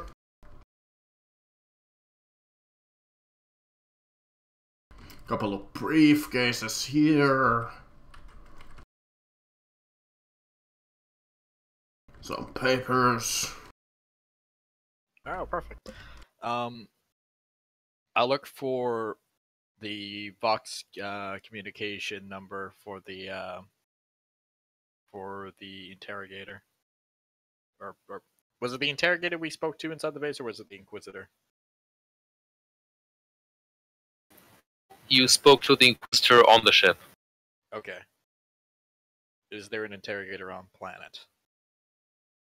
There is. You can easily find contact information on the data slate. Okay, perfect. Search for I. Since he'll be the kind of person that will be going through a chunk of our interactions with, because he's the man on planet or woman on planet. The interrogator is the person we go through anytime we have any interactions with nobles, or anytime it's a mission of utmost importance. Like, tomorrow would obviously be a reason to call the Inquisitor. Today is, right now what we're doing is something for the interrogator. Yep. So I'll give him a call. Or her. Ring, ring. Well, it's not a ring, it's a Vox communicator. Yes, who's this? Hello, this is Ensign Kravirko. I'm one of the acolytes associated with your Inquisitor. I see. You're a member of the new team then? You finally arrived? Yes. We've already made groundfall, we made our way to our safe house. We made some examinations of a lot of the data slate information and whatnot. We already went out into the field throughout the hive and are currently working on a case. I require a bit of monetary assistance. Do you think you can get an adept out here for someone who could transport some thrones? Certainly. I take it then that this exceeds your operational budget. What is the current operational budget? You don't know. We never checked, actually. Nobody has told you anything about a budget? No, I was not told about the budget. You were supposed to be... Oh, fucking adepts. It's the same adept. You know, I'll be frank with you. We were supposed to arrive a lot sooner on this planet than we actually did because an adept screwed up which the planet we were supposed to be deployed on.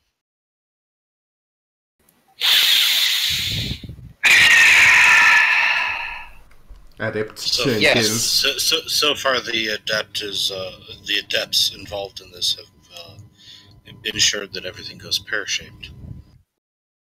Oh, If you it don't wasn't even for know the fact that the Majos here, that we're supposed to be tomorrow, has infinite patience, I think we would have been shot out of the sky. Out of spite. Let's just say this is not the first time adepts of this planet screw up.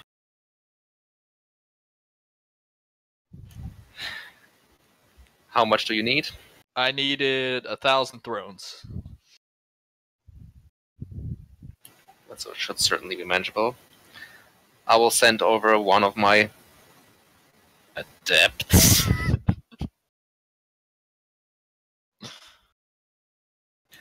With a necessary paperwork, as well as the information about your operational budget. Alright. Do you want the details of the current mission that we are taking up right now? Just so you have something to file in, or... That will be part of the required paperwork. Okay. I'll fill it out as soon as he gets here. I need the money within 3 hours. This safe house isn't too hard to find. He pauses for a moment. I suppose I will need the mission parameters after all. Okay. Ostensibly, one of the teammates here, who has been on this planet, mentioned that there was some sort of experimental drug that's currently bustling through the hive. We did a quick investigation, and I managed to find a dealer who had a genuine sample of some sort of a very, very high-cut substance of slot that he said that he mixed with some other type of drug that gives it a hallucinogenic effect compared to its normal standard effects. That might be the experimental drug. He said that he could put me in contact with someone who could get me a big crate full of the stuff. I'm going to get a hold of it, then I'm going to take it down to one of the research stations here so they can examine it and see if what we got is indeed genuine. We're sticking a tracking chip inside of the bag so that where, if in the event that it's not genuine and that we get screwed, we can get the money back. And if it is, that we can track where the money goes. Let's see. I assume you have not been briefed on this plan's drug policy then? No. Now, seeing as this planet has developed so many strains of drugs, most of which can easily be homegrown, drug use is generally tolerated, especially since drug addicts make for easy conversion into servitors. Yeah. Is there anything about this drug that is specific and has aroused your interest? Well, Zedekiah had a full briefing for us over it. I know that the strain of at least what they're using is military grade. Something that they shouldn't have access to. I know that a lot of the stuff here is homegrown, obviously. Hard to deal with, especially in hives, but anything military strain that's easily affordable on the streets proves a problem. Secondly, and more importantly, it is not that this drug in particular has aroused our interest. It is the aspect of the criminal element. If we can get to the root of the criminal element, it will allow us another set of eyes and ears in the goings-on here. Someone that we can possibly turn to our uses. Let's see. Well, I judge this to be sufficient to allocate the funds. Do me a favor and backdate the forms you're going to fill out. You're usually supposed to hand those in before you get the money. Yeah. Don't worry, I will. In the event that this proves fruitful, you'll be the first person to know. If it doesn't, and this turns out to be a bust, we'll storm in, we'll kill who we can, and who we can't we'll bring back, and feel free to do a servitor conversion process on them. Good. May the Emperor guide you then. May the Emperor guide us all. Lying out. Grab your cup. And, I got the box. Okay, we got our funds. Okay, now who's gonna help me get a tracking device inside this fucking bag? Oh, that shouldn't be too hard. I want it inside the fabric. There are usually 2 layers to these. I want it so they won't be able to find it easy. Would that be like a tech use text straight up just to hide it inside of it? Or maybe even security? Or maybe logic? Tech use, security, stealth. You get bonuses on stealth depending on how small it is. Well, do we have like a small tracking chip, or are there these like... Well, I doubt it's gonna be the size of a fucking brick. The whole point of a tracking chip is that it's supposed to be relatively stealthy. They usually reserve the bigger ones for ones you would stick inside of a vehicle. Or on the side of a capital ship. Yeah. Oh, I guess I'll be using like maybe tech Yeah, use. this tracking chip has to, has to be relatively small. This is an Especially Inquisition. what we're dealing with. This is an Inquisition grade tracking device. We get this relatively small and can't easily be in So- suitcase. Bonus to roll? Or... Who wants to make the roll? You will not require a roll. Okay, we can just hide it. Okay, perfect. Alright, it's been implanted inside of the fabric. About 20 minutes after you call, there's a knock on your door. I checked the little security camera feed just to see who it is. Does it look like a fucking dork? It's a pizza boy. It's a young lady with glasses. Okay, so it's a fucking dork. I open up the door with my little hand cannon, just kind of ease behind my back. Are you Mr. Ute? Yes. Lovely. Adept Severus, may I come in? Yeah, come on. Get inside. You don't know who's watching. She enters. She has a suitcase with her, which she plops on the table. Now, you have been issued with some mission-critical funds, I'm told. Yes. I do not need to or want to know why or what they're for. Good.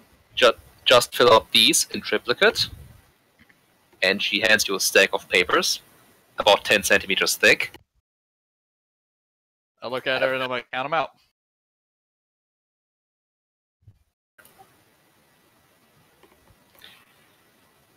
She looks at the stack of thrones, looks at you. Fine. 10, 20, 30. She keeps going. All 1,000 are... Alright, perfect. No, we gotta keep the theme going that she fucks up somehow. No, I'm also supposed to brief you on your mission funds. Yes. I was going to You note have- something. If there was even for a second that a single credit was missing, I was going to immediately pull my my hand cannon from the back of my back and shoot her in the head. And immediately file that fucking report. She fucking nicked some of it. You were assigned a budget. You can find it in this account. She hands you an account number. It is yours to use as you see fit.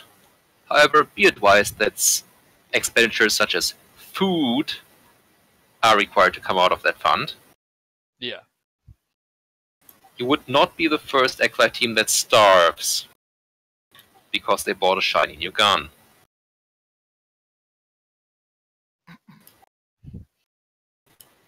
You would not be the second either. That's actually ridiculous. Like you wouldn't believe. That's, by the way, why we stopped recruiting from this planet. Out of curiosity, I just want to make sure that he was not pulling my leg. Do you actually have meat trees? Oh yes, basically every part of this planet that isn't a hive is a meat tree grove. Is it any good? Oh no, it tastes awful. But it's still better than the neutral paste we used to get in the Ultima sector. Okay. It's also very affordable. Okay, good. I was wondering. I just, for some reason I felt like he was full of shit. Look, I can show you one if you want. I mean, I just couldn't get the very idea out of my head that he was full of shit. oh no. I mean, to be fair, the trees are not themselves made of meat. They get these tumorous growths that are They do bleed, though. Harvest season is very unpleasant smell-wise. Okay. I'll just mark that down in the sailor's log. The trees here bleed. I mean, you came from off-planet, right? You've seen the red color. Yeah, I just thought maybe that was the atmosphere. Nope. Turns out, enough tree blood is going to dye the ground. Yeah, I'm from a garden world. We don't usually I'm used to seeing a whole lot more greenery. That doesn't bleed. Fair enough. On the plus side, I haven't had to eat neutral paste in years. Well, that's good at the very least. Tree meat has completely supplanted that.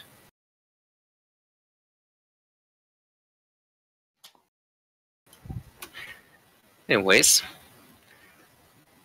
if there are no more questions, I'll about cover it. lovely. Have a good day then. And she leaves. You also note that you're getting very tight on time if you want to meet the old Ali. Run, run, run. No. Yeah, In fact, also you're already going to be late. Yeah. So I'll look at the group and I'm Take like, the alright, we're taxi. getting moving. I'm looking at Draco. Maintain a solid distance. Unless, of course, you're going to leave that armor at home. And while you've been having this entire conversation, I come out of the washroom not wearing my armor. Okay, perfect.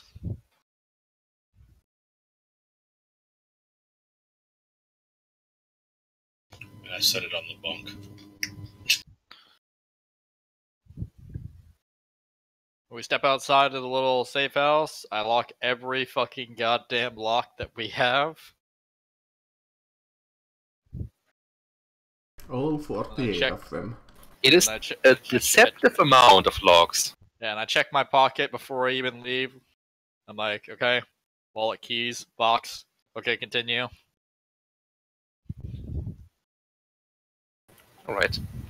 So once again, you ride down to the Underhive.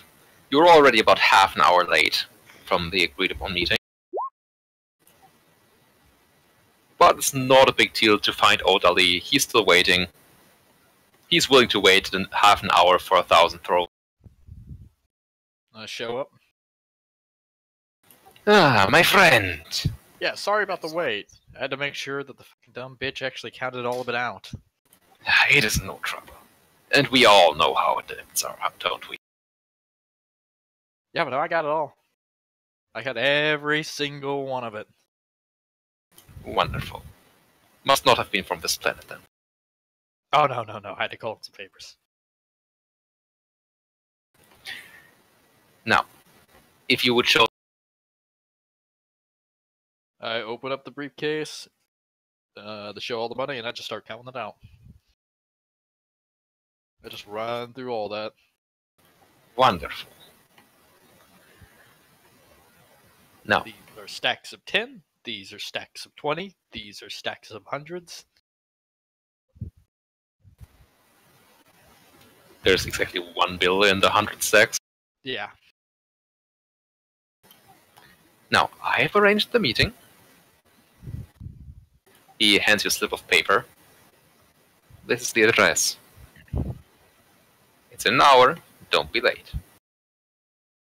Alright. Let's get going. Okay. Friend, I believe you want to hand me the briefcase first. Yeah. I give her and hand him over the briefcase. He nods to you. Old Ali is much obliged. And then he fucks off with the briefcase. Alright, perfect. Alright, that should be the meeting in the hour, so we should get a move on. You certainly should, because you need to switch hap blocks. Yeah. It is up in hap block 48. Luckily for you, there is a direct elevator from here to there. Hoorah. So you should be able to make it with about 20 minutes to spare. There is something about this drug that I have heard of that you should know. Actually, I'm gonna make like a logic test to see if I would know this. Because I just don't wanna keep making shit up. Common lore of the planet. I'm just gonna roll logic. Marcus, No, medical. literally anything you make up, I'm going to roll with. Okay, fine. It has a strange citrusy smell. That's how you know it's the genuine product. A discreet citrusy smell. Alright. Are they cutting the product fruit? I do not know. But that's what I have heard of. Okay. Sure. Off we go. Might be from whatever they're mixing into the drug. I have heard all sorts of strange gels and biochemicals made here that do strange things.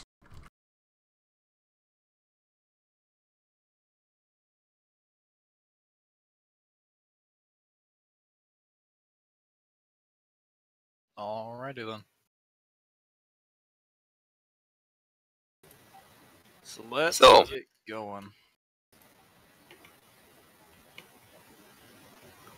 You find the address, it's not a big trouble. It's actually another CD box. I recognize this block. Block 38, I believe.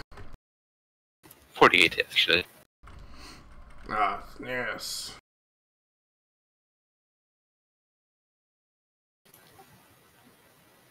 The bar doesn't have a name anywhere, but it does have a sign on which you see a man ramming a syringe in his. I look at the little note that I was given.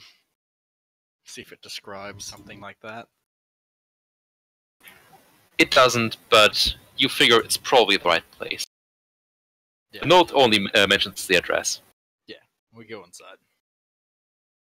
Unless someone has like they're gonna wait outside or do a thing. Ah, we should be fine. It's getting, I guess. Jocko. Yeah, I'm following you guys. Alright. Just making sure. At this point, I No should reason to wait outside. At this point, I should probably ask you how exactly you are armed and armored, and how visibly you are. I mean, I have my sidearm, but So, my proper military equipment, which would consist of the rifle that I have and the actual armor, that sits inside of the safe house. When I know that I'm like, I would wear that when we're going to the Magos's place, where, you know, we're going to a more military-esque area, where me walking around with that kind of equipment on would not be, you know, off the wall weird. And a location like this, and in these hives and whatnot, I'm not walking around like that. I need to look like a civilian. So I've got Just I've got kind of because openly I said to the to that drug dealer Ali that I'm a Navy soldier on shore leave. That's the role I'm playing. I'm wearing an off-duty Navy uniform. I've got a hand cannon that's fairly openly on me. They kind of fit the bill, but I have nothing on me that would kind of indicate that I'm heavily armored. Like, just based on what I've got, I look like I would only be equipped to deal with a light engagement.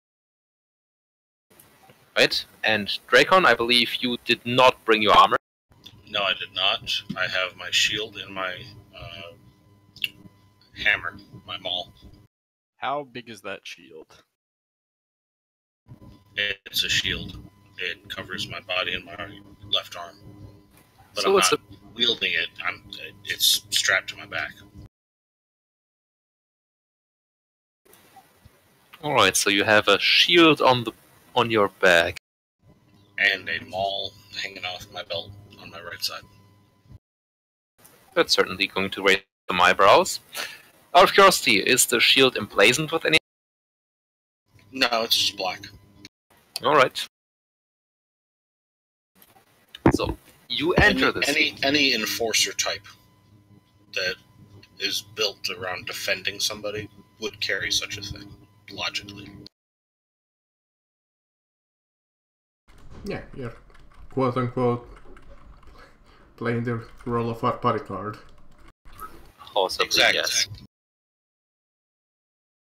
And like I said, I only pretty much have my little side pistol for protection, clearly, only. No, you enter the bar, And some of my... and looking around, oddly enough, there's not that many people here. 4 to be precise. There's a man sitting on one of the tables, flanked by 2 big burly men beside him. I'm going to put him down on the map because I never prepared a bar map. This is actually the same. Yeah. Oh shit, it's Vampire Diaries. That old 5th edition game. I can quickly throw you like a bar map if I can find it.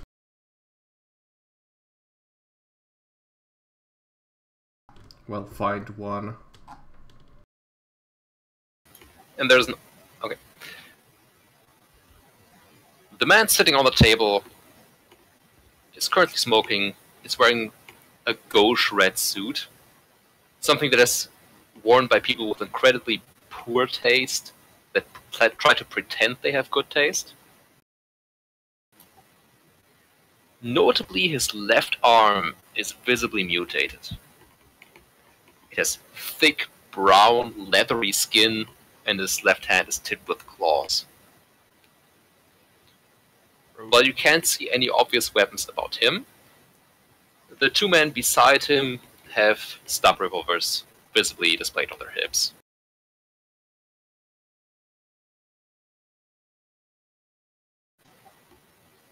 The man behind the bar seems very, very uncomfortable. I actually waved to him because I can sort of know him. He gives you a nod and then goes to cower a bit more.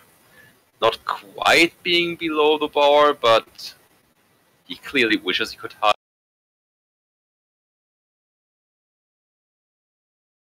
I'm gonna name him Steve.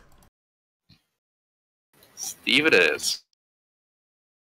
You can decide the last name. Steve Bobchick it is. For fuck's sake, not that shit again. Anyways, yeah, no, I walk over, just by the little bar where I guess Steve Bobchick is, and I'm like, hey, can I get a glass of Amasek? Yes, of course. He hands you a glass for something in from a bottle. Thank you. And I pull out a seat with where the two armed guards and the guy in the middle are. Steve, the usual, the green goo.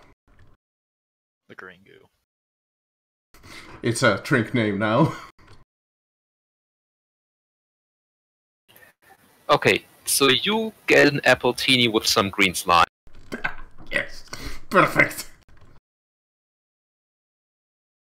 That sounds about what my character would drink. Fucking Draco walks up. Please, Jerry juice. I don't believe we have that race. Made out of real Jerry's. Yeah, Jerry's Look. fucking Undertale. Look, if you want the juice from Jerry's, you will have to wank them off yourselves. No, it's what's that failed business venture? Juicero. Juicero. Now, if you want to press juice, that's a different thing entirely. You stay the fuck away from me. Filthy heretics.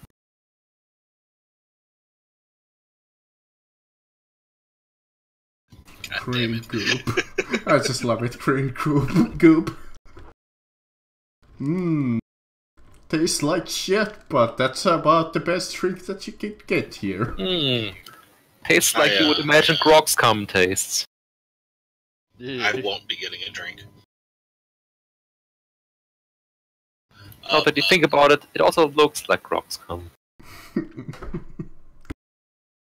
It probably is. Well, let's not go that far. Also, at this time, you would... Well, when I came out with the armor off, you would have noticed that there's a few clearly not perfect tattoos. They could, kind of form a sleeve on my character. Clearly, when I say not perfect, it would be similar to that of a prison tattoo.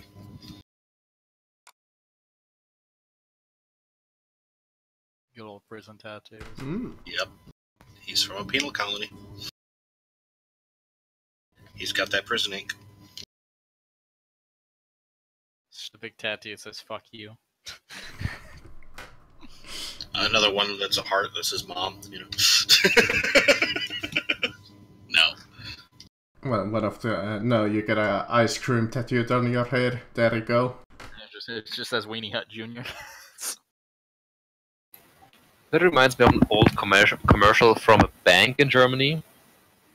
I'm going to paraphrase that because, obviously, it's in German. So it's a sailor who goes to another sailor, points at one of his tattoos. I want that flaming heart with Jane, and don't make a mistake. Next shot, you see him with the flaming heart on his arm.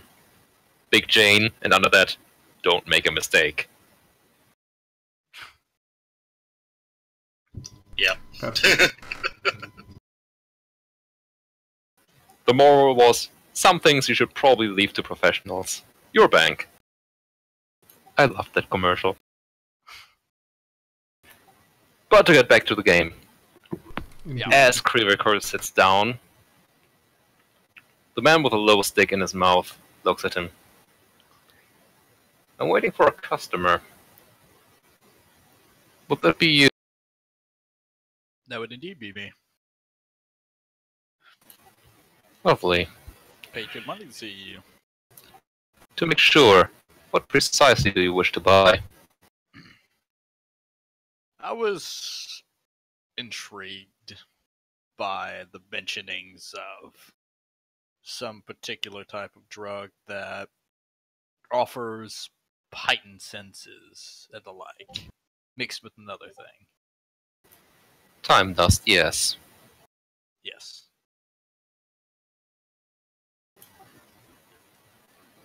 He nods to one of his ducks. So, I'm told you wish for a good amount. You looking to get into the business? My good friend he was looking for a whole lot of it. I managed to get him into the stuff about 2 years out. It's always escalated, gone up further and further, and he's used to some of the stuff that we can get a hold of. The combat stems, the like. Boy, cut the bullshit. You asked for a crate of uncut time dust. No single person could ever use that much. Oh, no. He's not going to use it all. He was going to curry a few favors out here and about. And he was going to sit there and start, setting up a life for himself. So he's getting into business. Yeah, he was going to cut me in at least 20% into the profit margin. And I was going to take it from there. That's a good deal. Yeah. Especially with the kind of money he's already made. I mean, shit. I don't... with my current job, I don't even get paid that much, and yet today I got to walk around with 1,000 thrones in a bag. That's not something I get to do every day.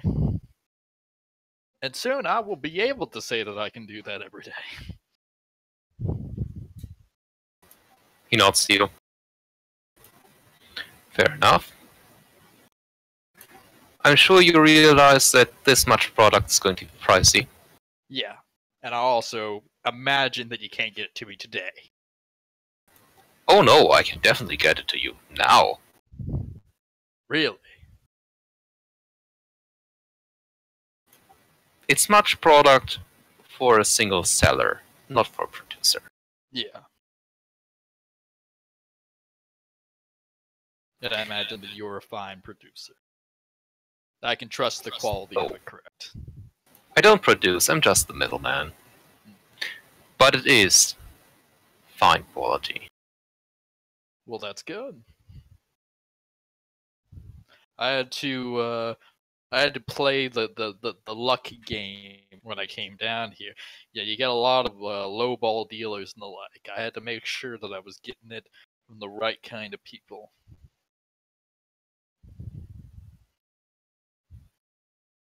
There we go, Marcus's tavern map. Yeah, it's a pretty bad quality, but it works. Great, now I gotta throw myself down to the map. We are probably at one of these booths over here. Yeah, you're somewhere. Well, fuck, this place is big. That's what I imagine where this dealing is going in. Since it's got kind of like a private booth. Right now, this is a private tavern. True.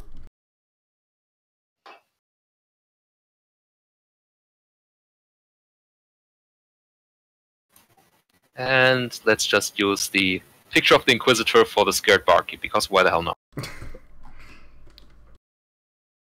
Let's give him like a random token.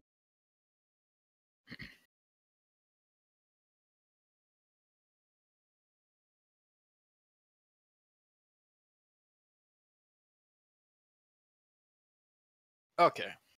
So, here's what I'm proposing. And like I'm sitting there like I'm taking a sip of my my Amasec. I need a crate of that stuff within this week. Once we have the crates, kind of check the consistency of the product and whatnot. If all goes well, that commences phase 2. Phase 2 is a bit more important, but it's going to make you a very, very rich man. Or at least someone, at least. The question is, do you think you can handle this? Oh, I certainly can. And I mean, do you think you can handle this? This is incredibly dangerous, what I'm proposing. Son, it would be best not to play games with. No, I ain't playing no games. You're right, it is incredibly dangerous to deal with you. And I'm aware of that. Because I was also informed that with the exact timing of you talking to old Ali, for the first time in 2 decades, we had an arbitrator asking questions in that helpline. Yeah. Early. So tell me, am I to take this as coincidence? No, I knew that one was tailing me for a good long while. I had to go through a few hab blocks trying to get past his ass. I know who he is. Do you have you ever heard of Garden World? Brayless. I have. It's in the Cultixus sector, I believe. Yeah. You see, that guy, he's been tailing my ass ever since we started in that sector. Do you know how many nobles are out there? You know, they're enjoying the spice and oasis of that planet, but they still want something more. We had a fantastic distribution system out there. These nobles, they spend throne after throne after throne. They're willing to part up with heirlooms worth thousands of thrones over some of the stuff that we used to be able to move. Especially with the distribution system we had. And then that snot-nosed little bastard showed up, started to really fucking put the knife in. Now, I know who he is. I know that he's on this planet. And, quite frankly speaking, I'm taking care of this shit. Because I want this to go well. Good. Now, do you know of any good spots, you know, in the more rustic scenery out here? I know this is a fairly large hive and whatnot, but someone's also mentioned to me that you've got some forested areas with some weird trees that bleed. That would be just about every part of this planet that isn't covered in a hive. Do you have any places out there? Quite frankly, out there nobody cares. You can take any place. That's perfect.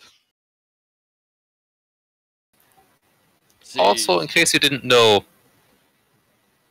the trees can also consume meat.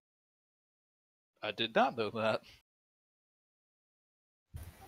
It is a sort of recycling process. It is like fertilizer to them. Alright, we'll see. I even heard an urban rumor once that some people actually were feeding the people to these trees once. Oh, it's not common to feed live people to them, but I am told a good part of the... how do I put this? Body disposal, even the official one, is still being done. Now, the perks of having a business partner who is an Imperial Naval officer is that occasionally he can, you know, write out reports and whatnot that give me access to things like Valkyries. Which... you now have his rapt attention. having one of those be able to transport goods and the like, as well as an armed detachment to assist in making sure the product is safe and whatnot. Now that's a lovely thing to have. Now, I just need to know that the product is good, because we're looking to really get our talons into this planet. And we're going to need some good amount of help. Well then, I think we may have a way to deal. Obviously, I can't move large amounts through you while you still have an arbitrage on your tail. Yeah, we're gonna take care of him. Good. But if it's a sample you will need, well, I'll give Orderly a call and tell him to give you some of the good stuff. The uncut product. Perfect. I'm actually going to have him assist me in dealing with that arbitrace. And once that's done, once that's all over with, I'm going to need you to gather enough product to fit in the Valkyrie. You give me the coordinates, I will land that bitch out there. And we will make some money. That sounds excellent. I extend my hand out to shake his hand. He holds his hand out as well, grabs your hand, and then pulls you towards him. Do not fuck me. Take care of the arbitrace, and if this comes back to me, there will be hell to pay. All right. You have my word. I lift up like my arm that's like all scarred up. He gave me this. Like this shit ends. Do it soon. I mean, trust me, I don't like arbiters at all myself. Just look at my eye.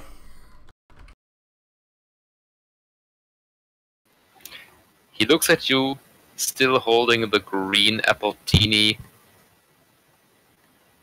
Just shakes his head.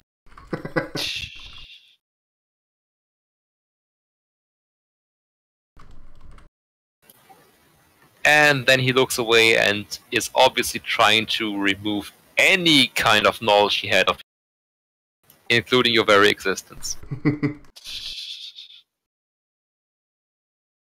Hey, put in some more. Fucking adept Leroy. Adept really. I just look down at adept Leroy. He fucks everything up.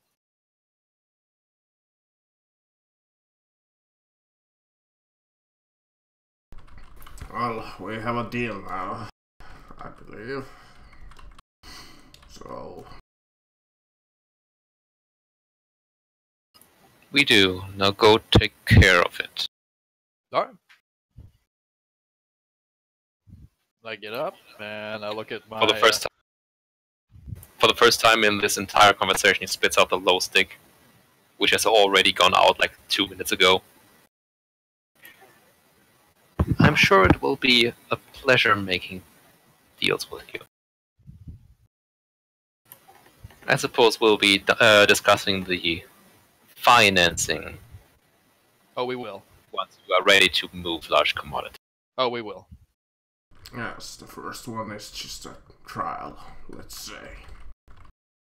Currently right now we're doing a trial run, but I'm telling you, we're ready to move the product. I'm talking 50, 100, or 250,000 thrones. You better be ready to fork out. Like, you better be willing to have the product. Oh, I certainly do. Alright. I will see you soon.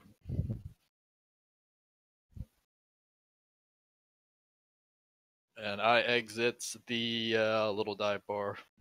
The diviest dive bar there ever was. Dive the bar. We even see Dives in the dive bar. He's yelling about the Anixia wipe animation. About half a minute after you've left the bar, one of the thugs comes jogging after you. You fucked up your drink. Old Ali has been contacted. He will await you where you left. Alright, well, thank you. He grunts and goes. Alright, let's go pick up that product. I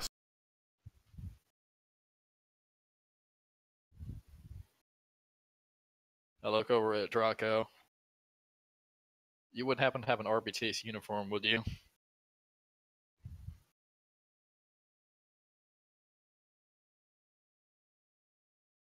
Draco? Sorry, I'm sitting here talking and forget the rest of Dog. Yeah, you would happen to have an Arbitrace uniform, would you? Other than my armor? No. That is a life Do you level think you behind. can get us an Arbitrace uniform? I'm sure I could go into a barracks and acquire one.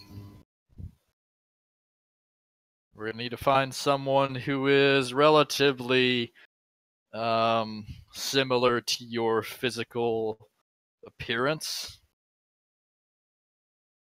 That includes body type as well. I could probably, when we head tomorrow to that Majos's location, we could probably pick up some stuff that could help in that favor.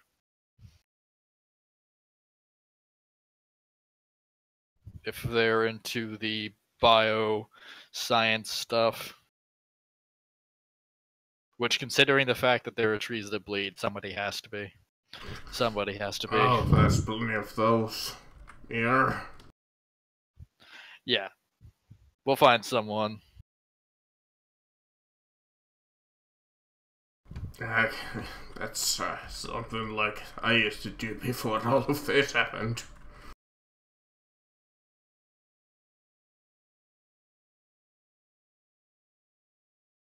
Well, alrighty then, let's go pick up this product.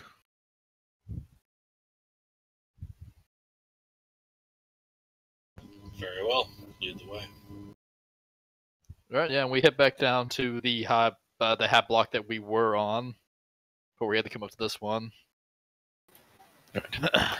You go back to the street corner where you met Old Ali, and you see from a distance.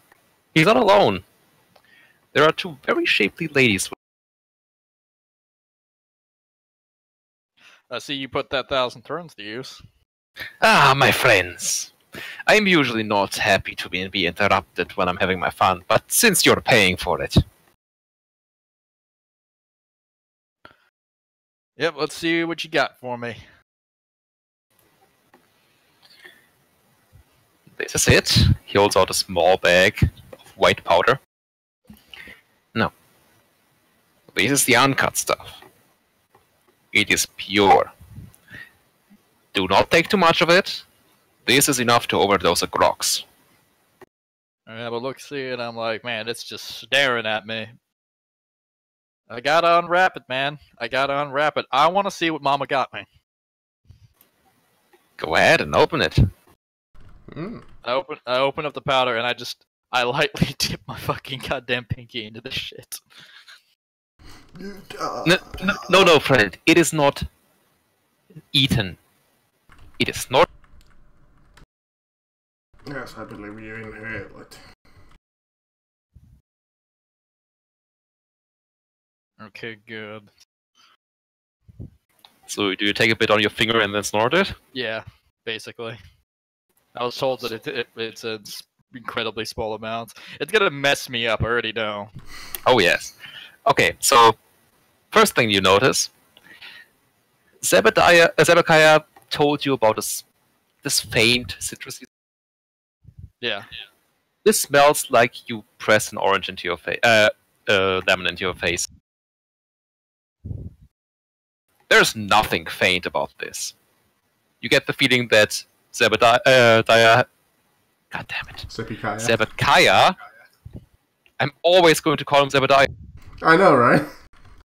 I mean, I'm already having trouble not calling Chris' character Kirby. Kirby. Shit, that should have been my name. And Ensign Kirby Co. Ensign Kirby. Perfect. That was his nickname in the Anyways, army. You get the feeling that Zebekiah only ever heard of the cut stuff. This is not. Second thing that you notice, about, well, let's say 10 seconds after you snorted it, everything seems to slow down. And it slows right the fuck down to a crawl. Lights get bright, colors get deeper. There's sounds like you've never heard before. There's the ocean waves, which with the beginning of a start that is going to feel like it lasts for 10 minutes, you realize it's actually the blood in your ears. And the sounds of the hive, the people. You feel like you can hear the breathing of a man 3 hab blocks over. The 2 ladies with old Ali. Oh, the 2 ladies. They are beautiful. It almost feels criminal that you didn't notice their true beauty until now. They're the most beautiful people you've ever seen. You also notice Zebekiah's smell, and it's vile.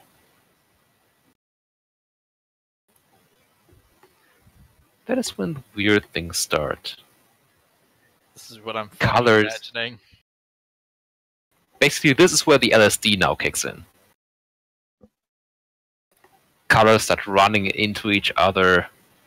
Forms start distorting. Things get weird. Zebekiah, Dracon, you stand next to Kriverko. God damn it, these names. So weird. Yeah. And he slowly looks around. And he's completely out of. Well, seems that we have the right stuff. Well, he's out of it.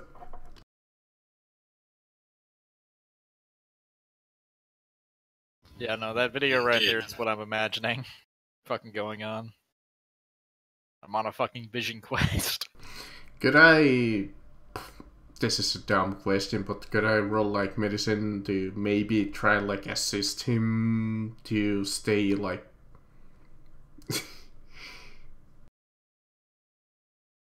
To stay what?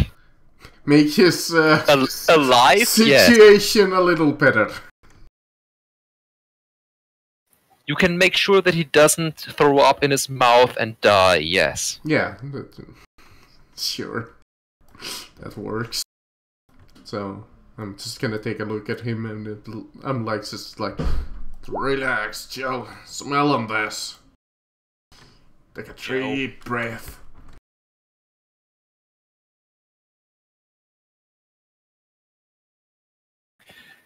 Kirby, you hear your friend Zebediah very, very slowly say something. It is very hard to follow.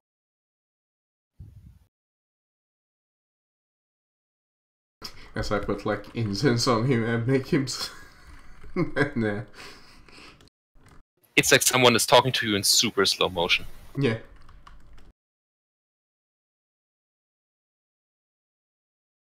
Which is funny, because I was just watching Stargate a little while ago, and there's this episode that there's a black hole, so people are talking really slow near it. Yeah, I know that episode.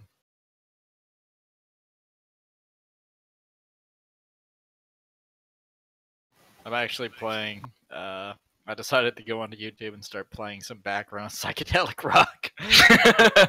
To really fucking emphasize this. It's good to know that we have the right product, and tell the other folks that if they can produce this to us, like our man said, we can get rich of this. Oh, I'm sure we can. To a good friendship.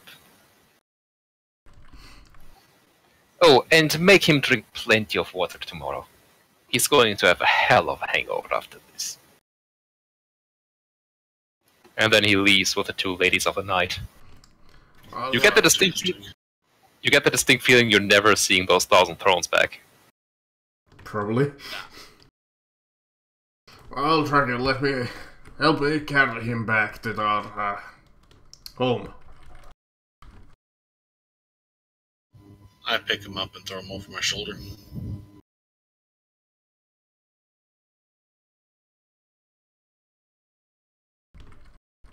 As we go through the back routes back to our home, so nobody trails us. Just in case. Yep. You take a solid 2 hours to go back to your base. As you enter the room, you're basically dying of hunger. Time to go to the Taco Bell as all high people go. Also, Kirby has the munchies of doom. I just like that his name is now Kirby. Yeah. It just fucking is.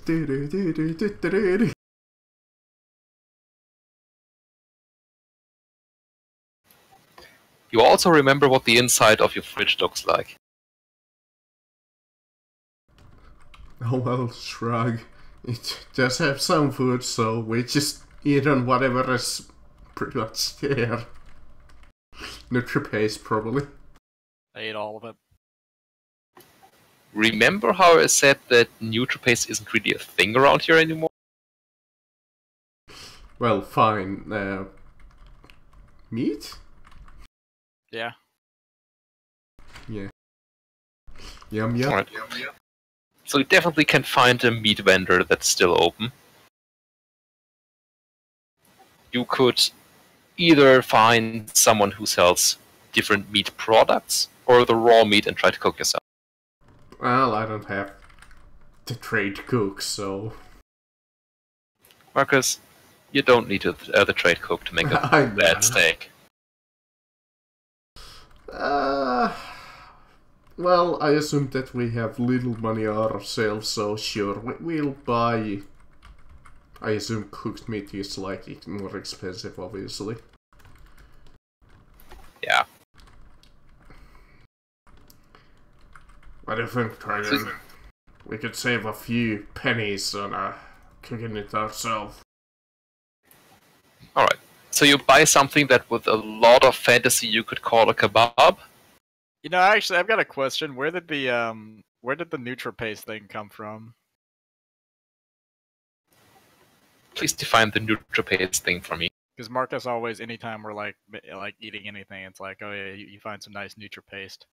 Oh, that is actually one of my old characters. Oh god. Because it was bothering me for a while. I was just like, is that like a thing that they actually eat? And I went and Googled, I couldn't find NutriPaste anywhere. I found amino porridge, but the thing eaten by space marines. NutriPaste itself is a 40k thing. It is a 40k thing. Okay. Imagine if everything that is even remotely edible, including corpses, is put into a blender. And that is basically NutriPaste. And then there's Nutri-Bars. There's because I found corpse starch. Yes.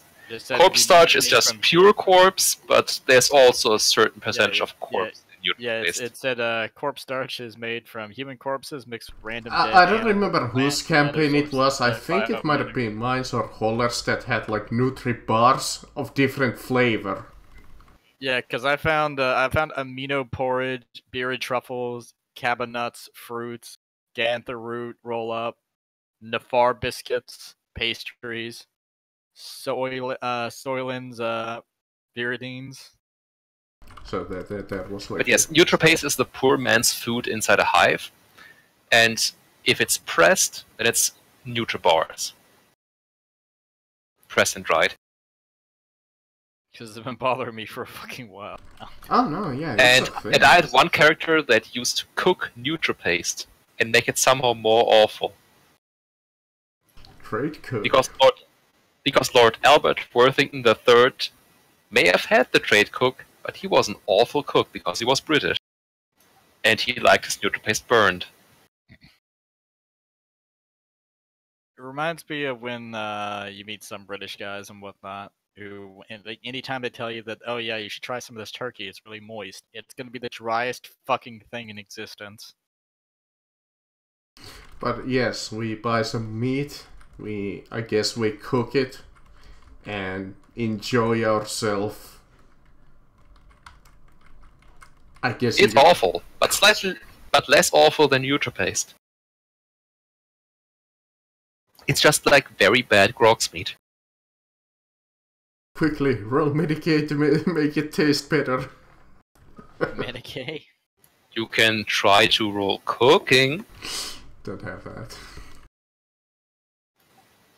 I'm going to let you try that as basic skill. I believe that's based on int. Yeah. I think so. Or what else is it going to be based off of? Your agility? Let's see, can I cook? I can, well, basic so half actually. Otherwise that would have been perfect. Spot on. You make your meat semi-palatable by using the amazing, just, you think about it, and suddenly you have this flash in your mind and you realize the meat's going to taste better if you use a little bit of salt. Hmm. You are very impressed with yourself. Well, we have some paprika. Spice here, let's put that on there. Some little bit of salt. And let's see, we have a small bottle of sriracha here. Let's put that on. Also a bit of Drano. Texas Pete. Just put on Texas Pete and it's done. Put on some Slap Yo Mama sauce. And here we go. Steak. Well, it looks edible. It is almost edible, yes. Well, better enjoy it. We gotta wake up early in the morning for the meeting with the Magas. I'm still on my fucking vision I mean- quest from hell. Oh yes, you're going to be at the Vision Quest for a bunch of hours. I keep just like, as the night passes along, well, evening passes along, I keep like, quote-unquote treating him, giving him water, making sure that he's breathing, making his, like, living just comfortable as possible. Making sure Sounds that he good. doesn't choke.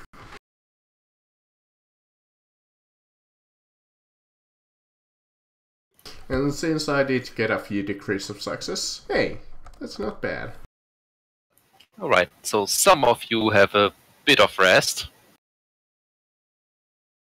before you wake up in the morning. In Kirby's case, with a massive hangover. I'm like you come into the bathroom to come and take a piss, and you just find me lying on the ground sweating.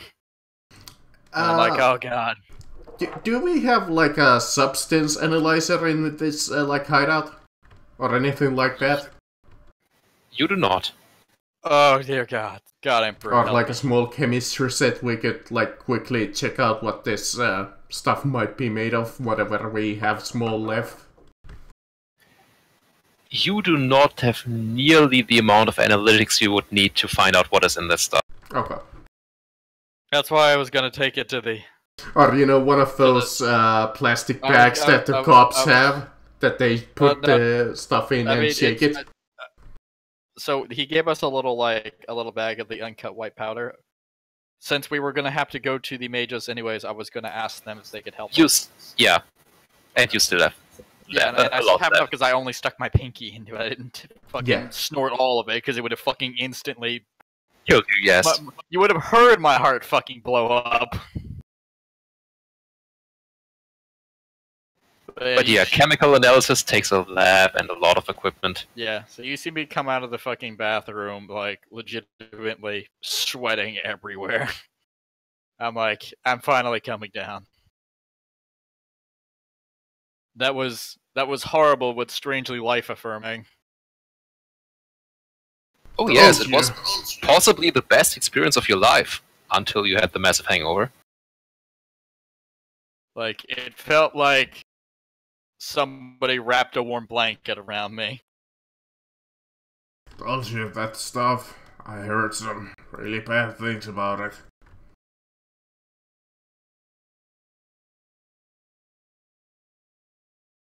Okay. Let's, who needs to use the bathroom for stuff? Because I'm going to take a fucking shower. Well, it's been quite a few months since my last shower, but go ahead and take one first. At this point, it doesn't make a difference. It doesn't. You have lived with a smell that is somehow more repugnant then the Untouchables. At least it will, well, not make it equal, but it will make it, maybe calm it down a little. I went through psychedelic hell. Also Psychedelic Heaven. Yeah. Bit of both. I had the good trip, and then the bad trip, and then a trip that was in between the both of them, and somehow 10 times worse and 10 times better at the same time, simultaneous. But before we meet the Magos, I'm going to take a quick toilet break and get myself a drink. Here we go. So, quick 5-minute break. Yeah, maybe we had one of those little shitty things.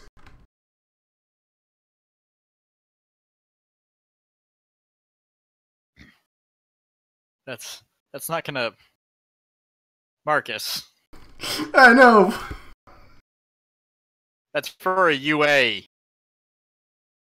I know, but that's not exactly what I had in mind. But it's close enough. Well, Marcus, we would have known that it was a drug. And here's the thing, there is no really controlled drug substance. Yeah, I was just wondering if we had anything that we could possibly check this stuff ourselves with. We had one real science-oriented individual assigned to our team, and this is supposed to be a generic base. So the probability of them giving us a chemistry set is incredibly low. Yeah, I was just making sure.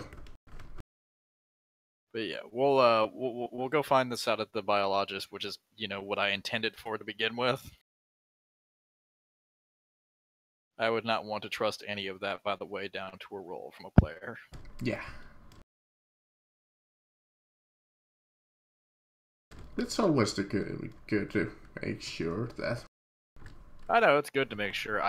we have at least a backup plan. Yeah, I know. I would tell you no. Even if we did. We're going to go to a professional. If nothing else, my other option was going back to my character's previous employment lab and going in there. Double no. I'd fucking pull up the datapad and start punching in the numbers for the thing to blow up. At least that would be like a usable thing, but yeah. Nazi airplane.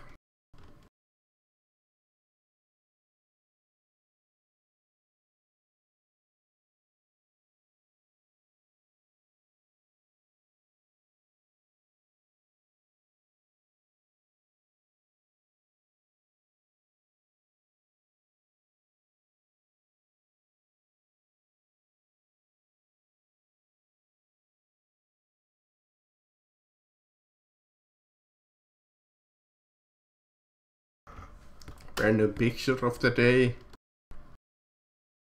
Enjoy.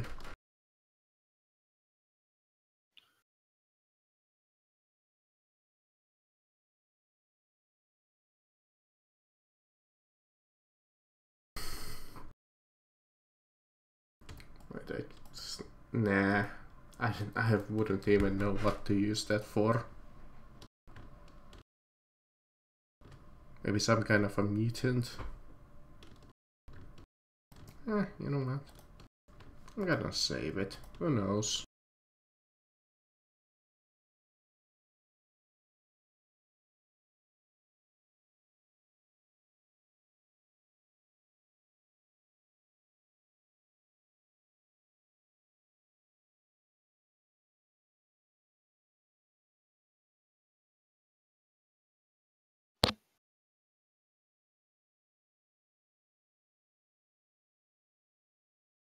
Well, might as well be back myself.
Alrighty then, I'm back. Welcome back. Is everyone here? I'm here. Yeah. Marcus went to go do a thing. Alright. Is anyone having fun yet? Yeah, I'm having fun. Yeah. Good. The fuck am I looking at in chat? What is that?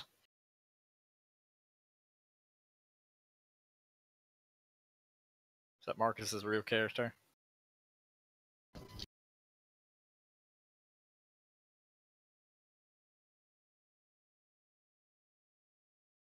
Oh. I think Marcus is misunderstanding how drug tests work. Yeah. That's what he thought we'd have, except, you know. Got it. Marcus? That stuff works for certain types of drugs that need to be pre-known. I know, but I was just making a comment that I was just making sure that we don't have any kind of like a stupid ass backup thing in base. And that's why I made the point that we kind of have basically a hand-me-down safe house used by a number of Inquisition acolytes and whatnot, and it is designed to be a very generalist type of little hideout, not one specific. Because If this one was fairly used by a bunch of science teams, we would because just for example, like airport security has the bags kind of like that. Yes, and if you were looking for cocaine or for friend-zone, that would work. Yeah. This isn't that. This is a new one. Yeah, it's not.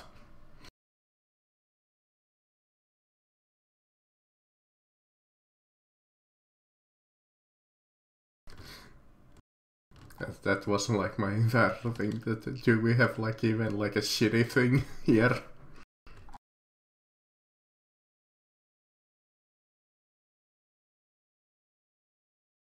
I mean, no. The base chemical analyzer of your of an auger could tell you if something was friend-zone or not. Yeah. But it would not be able to tell you what exactly is in this. Yeah.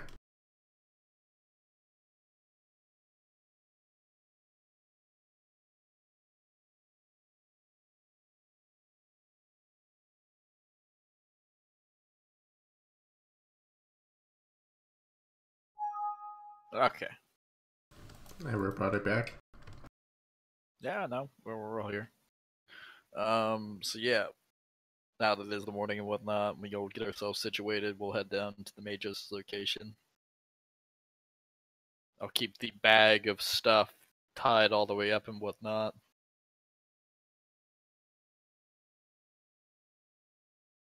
And safely stowed. As time passes, you're having quite a lot of trouble remembering what exactly you saw during your trip. I'd imagine so. I mean, even the jumble that you still remember. Anyways, you make your way up to the manufactorums, which are a lot higher up in the hive. At least these specific ones are. You show your... Well, I'm not going to call it invitation because you weren't actually given a choice in the matter. But your appointment slate to the guards at the front who let you through and give you directions to the correct office.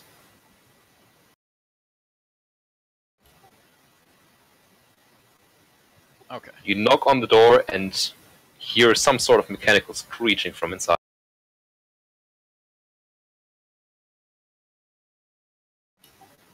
Marcus, do you speak binary?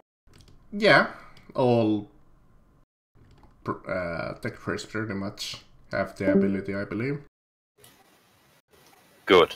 If not, you now speak binary. Because I'm saying so. Me as a person? No. But my character, yes. The person inside is telling you to come in.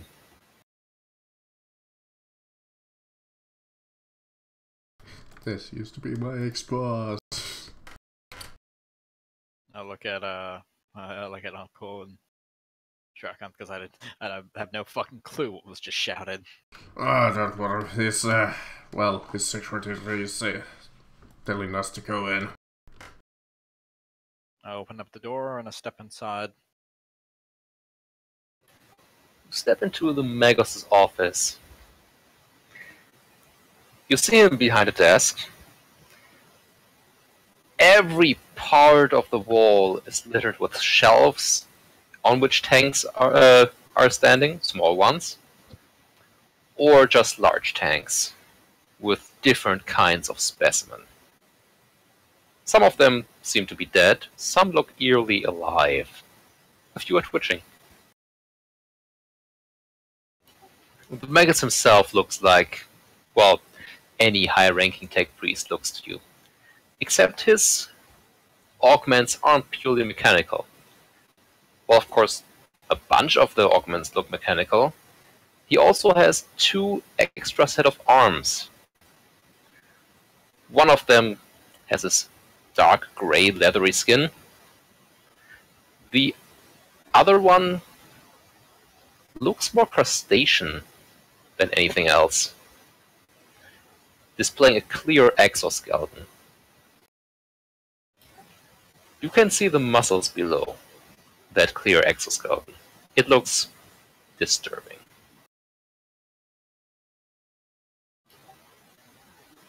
Even the mechanical parts often remind you of animals. The rebreather, which is a standard piece of equipment on any tech priest, looks a lot like mandibles. He looks up from his work. Who are... Oh, yes. It is noon already, I see. You are the new acolytes. Correct. It is an honor to meet you, Majos. I'm sure it is. Now, my name is Max Altus. I will be your liaison with the machine cult, specifically the Adeptus Mechanicus Biologus Division. If there's any questions you have about our operations, you can feel free to ask me. Okay. If there is something you need from the Mechanicus, you will go through me. Okay. If there's someone you need to question from the Mechanicus, ideally, if time permits, you will also go through me. This goes double if it's someone high-ranking. Now, working together with us will have certain benefits for you, including that you are permitted to utilize our advanced medical facilities. If you are hurt in the course of duty, as long as you're still breathing when you come through our doors, odds are we're going to be able to save you. Do try not to end up like your predecessors, though. That was an awful lot of paperwork.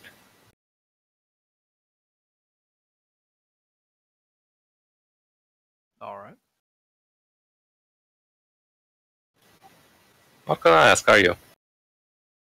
I probably will save myself I'll save myself the displeasure of bloating their fates by not asking. I'll just try to avoid any idiotic behavior. Fair enough.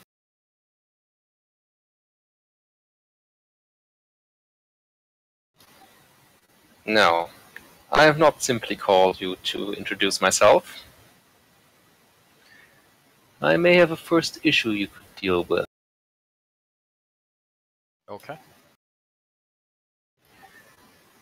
A recent census from our stores has shown that certain goods are going missing with alarming regularity. Now, this is happening throughout many warehouses in different hives. We really wouldn't have caught on to that by any warehouse itself. It's just small amounts, usually. But the aggregate amount is massive. What is going missing is one of our growth agents, Growth Agent C. And just in the last 2 months, more than 20 tons of it have gone. As you can imagine, this is quite a problem for us. Yes. Now, this could really be anything and nothing. It is, well, fairly common for things to get misplaced by quartermasters. Good quartermasters placed. You know, quartermasters have this tendency to sometimes misplace things and then other times find others you desperately need on short notice. Which is why we usually look the other way. But this kind of amount, well, it could just be quartermasters selling to people who have improperly done their calculations and requisitioned too little and desperately needed some more growth agent. It could be someone illegally manufacturing servitors, because that is something the growth agent is used for, the bonding process between machine parts and flesh. There are other uses, though, that would be altogether far more troubling.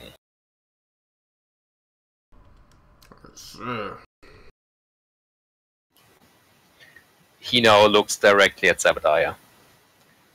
Your file says you are a renegade? Yeah. Yes. It does not say what you worked on. I believe I'm getting the censored records here. I was on the Have you... bio division, sir. Well, was. He looks at you like you're an utter idiot. We all are. We are the Mechanicus Biologus. Well, yes. Was. Have you worked on plagues, on parasites, or on war beasts before? Yes, for all of them. Probably. Would I be assigned to war beasts? Probably not. Those are more like classified shit for like higher ups. Not necessarily. You could, for example, have been assigned to the war beast reproduction facilities, where a template is used to make new, to copy war beasts, so to speak. But anyways, actually, we would have a small favor to ask of you. Acolyte, are you interrupting me? I assumed that he was. No, he just asked you if you've ever worked on one of the 3 things. Ah, yes. I was expecting the answer and then I said yes already. Yes, that's why I was going to asking continue. that. He was asking for. He wanted a specific one. You I said was yes. on the. I don't actually know how they're like. There's not like tech priest chapters, right? They're more like science divisions, right? Yeah, let's call it that. I'm not quite sure how it works myself. Basically, this planet is completely controlled by the Mechanicus Biologus. So by the, let's call them biology division of the Mechanicus. So, like, yeah, I was gonna say, like, oh, division, science division number, let's say, 5B. Oh, you can definitely say you were in Team So-and-so from the Manufactorium Aquila, Yeah. whatever. Good. I believe those have the Warbeast reproduction facilities. As for the rest of your team, I assume they have not been properly briefed on this. they was given datapads with information.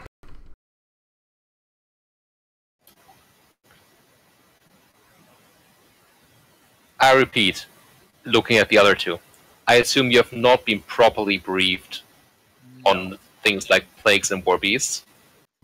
No, I skimmed over. Well, I say skimmed. I tried to read as much as I could with what's limited capacity for reading speed that I had and time.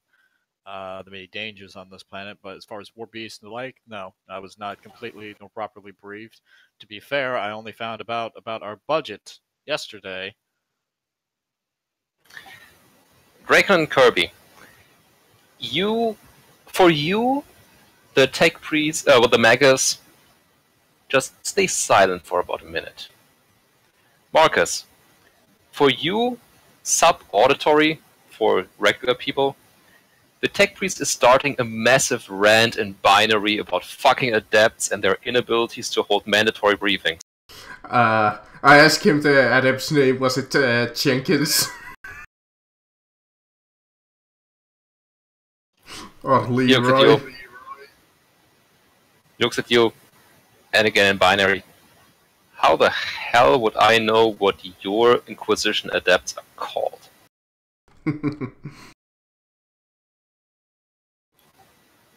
It's bad enough that one of mine was responsible for what happened to your last team. I was tempted to play an adept for this game. I would be laughing my ass off the whole time, just getting shit on by everyone. It's bad enough that one of my adepts was responsible for what happened to the last team. And then he again starts a fucking tirade. But catches himself far quicker. Fucking adept, Richard! So, I suppose I will have to do the briefing then. You are aware that, among other things, on this planet we produce plagues, parasites, and war beasts, correct?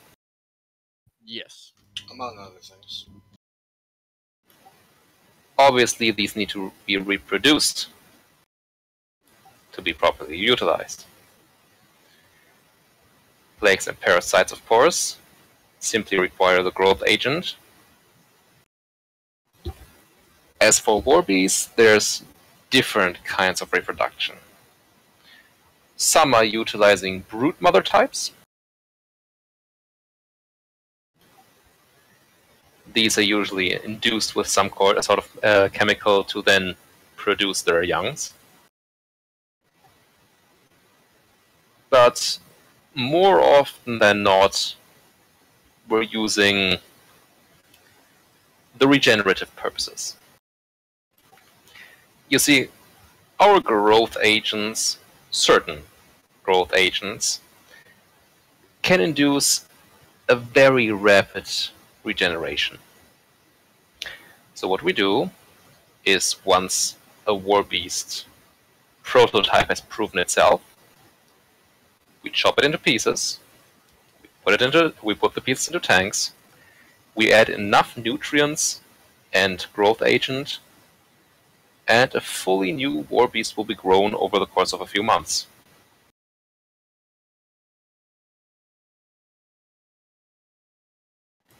Now, when I'm telling you that 20 tons of growth agent C have gone missing in the last 2 months alone, it could just be someone making a few server tours. It could be a bunch of unconnected cases of people buying a bit because they just didn't requisition enough and can't go through the process fast enough.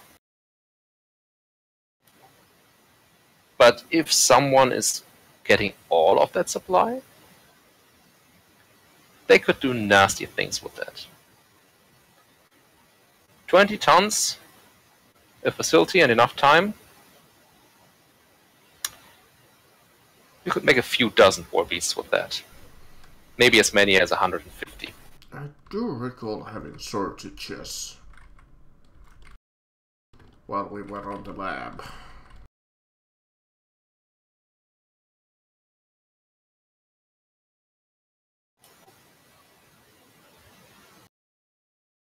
These, of course, would be battalion grade war beasts. You wouldn't be able to get a Leviathan grade. Of course, those are more secure. They're also far bigger. Growing a Leviathan grade war beast would take far larger facilities and a lot more growth agent. They are, after all, utilized to fight titans. Indeed.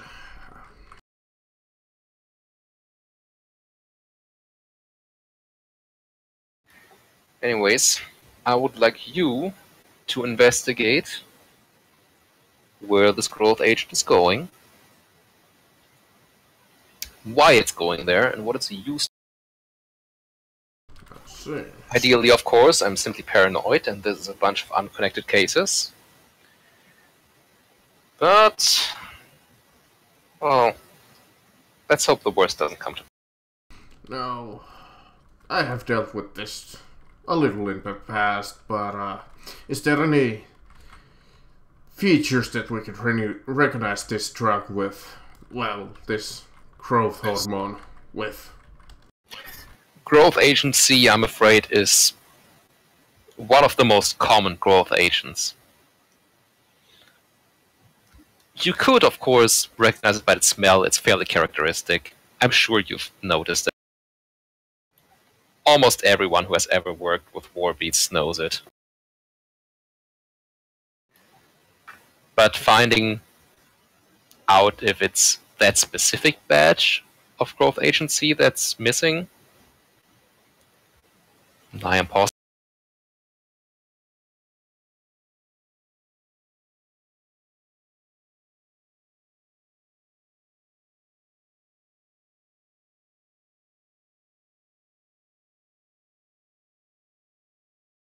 Well, alright then. What did you say? I said, well, alright then. So, going after smells. Basically, Marcus, you know the smell of the rubbing alcohol used in at a doctor's office?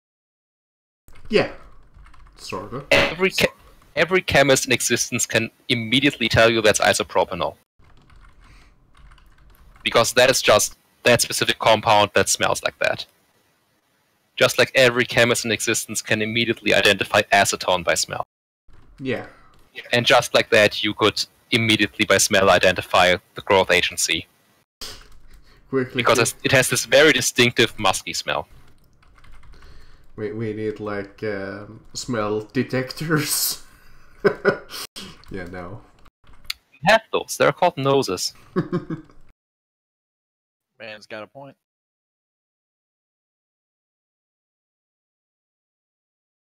Now, if you wish to question our quartermasters, of course you are free to do so, but I would prefer if they stayed intact,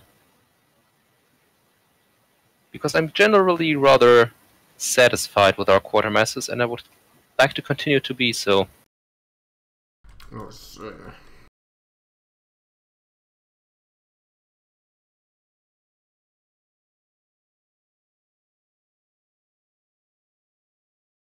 Are there any further questions?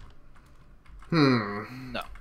We would like to acquire the permission to use the lab. We need to analyze a certain substance ourselves. That shouldn't be a problem. May I ask what this is about? We were on a investigation at the behest of this man at the point over at Zebekiah. He mentioned that there was some sort of experimental drug that was going around before his before he was arrested. We managed to do some digging, and we found someone who is dealing in something called time spice. Time Time dust. dust. Oh, time dust. Time dust, not time spice. Can't say I've heard the name before. From what I could gather based on what he told me about it, it appears to be some sort of military stem, particularly slout, mixed with something else that gives it a hallucinogenic quality. Out of character, tell me, has Kirby ever taken Slout? He has. He's needed it for piloting. Okay, then you know that this is markedly different. Mainly a lot stronger. Yeah. And a lot The worse. subtle difference between this stuff compared to your normal run-of-the-mill combat stem like that is that this stuff is incredibly stronger. And when I say incredibly stronger, I mean incredibly stronger. Hell, you almost died there for... Well, I thought you were gonna die there for a minute. It took you roughly 6...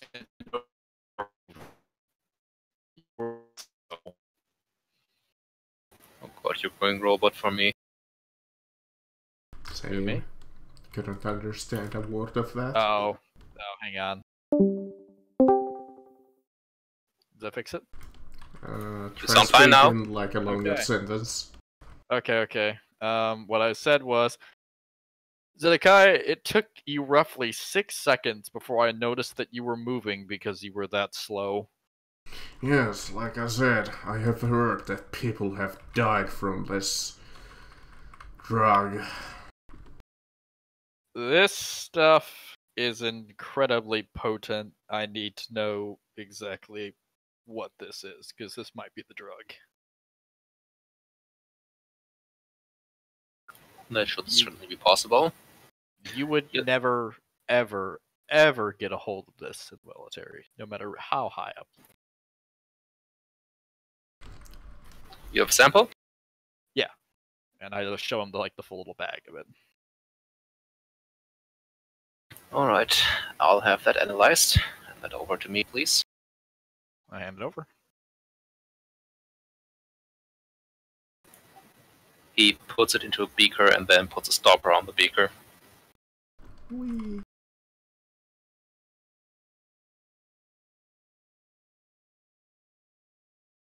No, any more questions?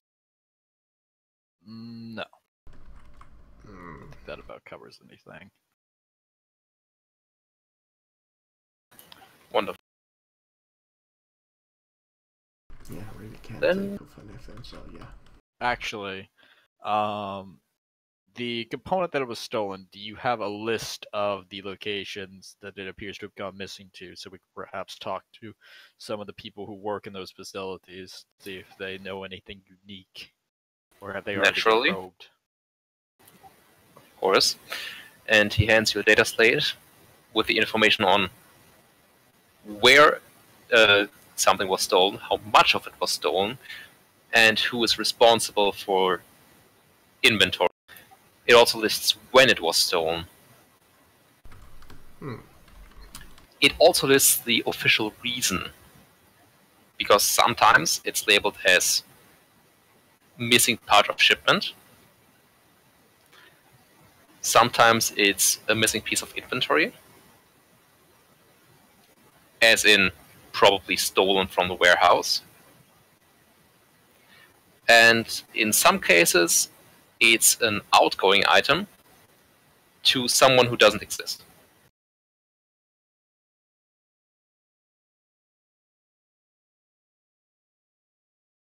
So there's different kinds of missing for the compound. Interesting.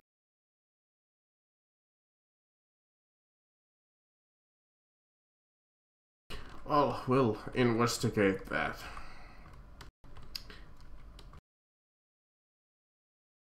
Lovely. I'll have you informed when we have something on the compound. Sorry, the drug. Right, our frequency is 7758. I know.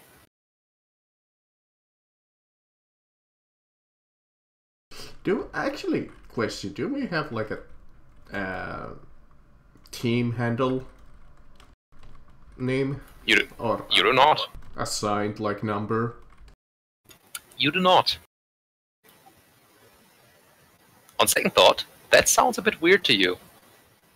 You figure you probably should have one. Like Alfa Romeo 65? Or even just Acolyte Team 17. You probably should have one. You don't have one. At least no one has told you. You wouldn't happen to know. Either what more our, in-depth fuck-ups, or they're just like, we've had so many Acolyte teams die, it's not even worth giving them a fucking name. It's the fucking edit. Yes. You wouldn't happen to know if we have a team handle, would you? Which base do you occupy? I give him that information. You should be Team Secondas 4 then.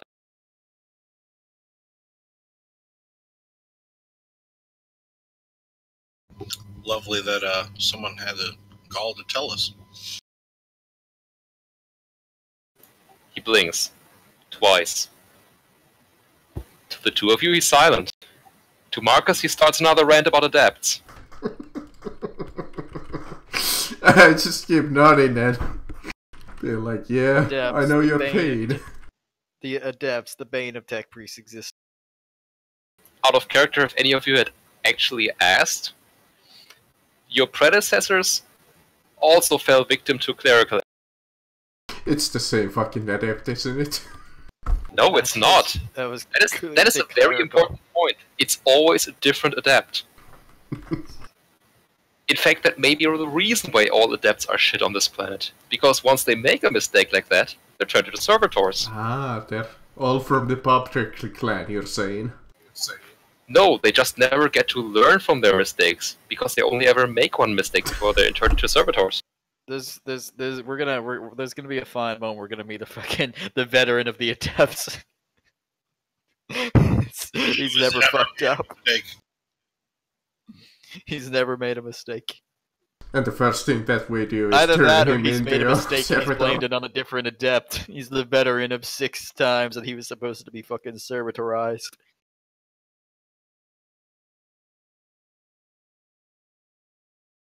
In fact, there's exactly one adept who seems competent that you've met, and she's not from this planet, or this sector, to be honest.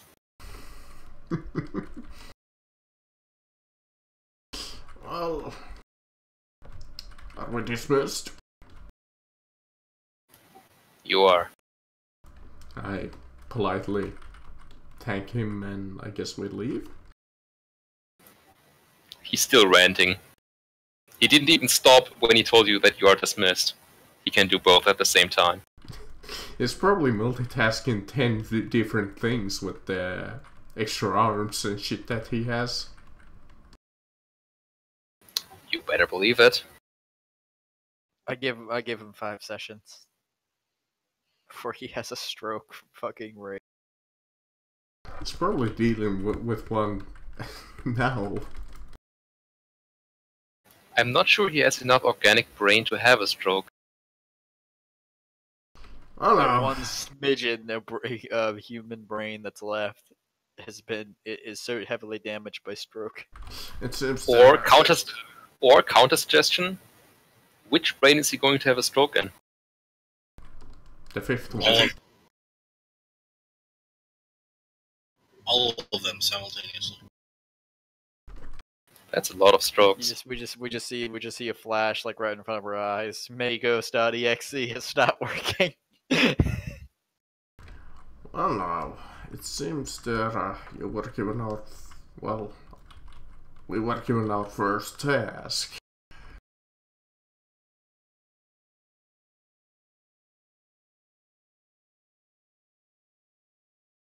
We are indeed. I suppose we should start working on that post haste.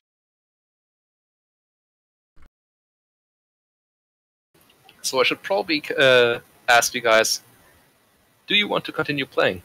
Sure.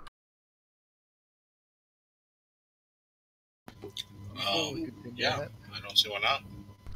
Don't need Good. to go to sleep because it's Saturday, so yeah. We will keep going for a while then. Just figured I'd give you the way out because this could be a natural stopping point.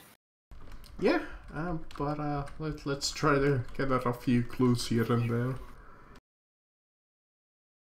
Well, So somebody wanted me to get a uniform. I'm still trying to figure out why.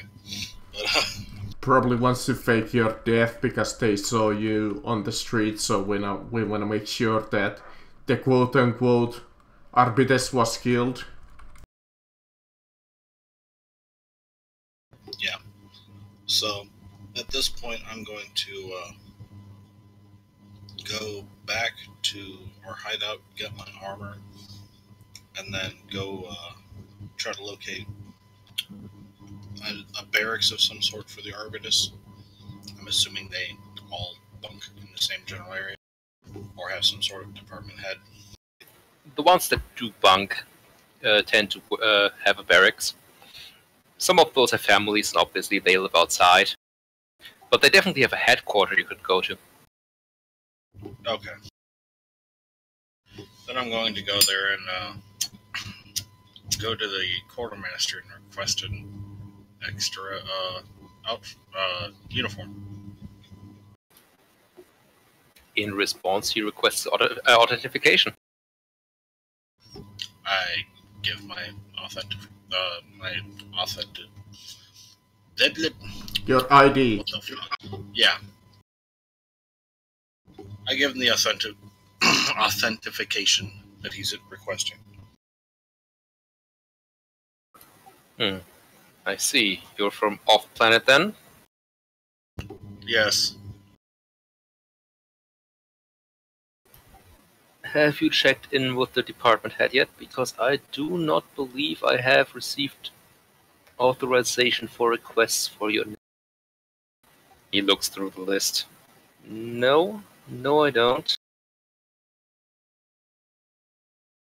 No, I have not checked in with the department head yet. You'll want to do that. It is, as you know, protocol that all off-world adapters arbiters have to check in. You know, to avoid conflict with the local law enforcement.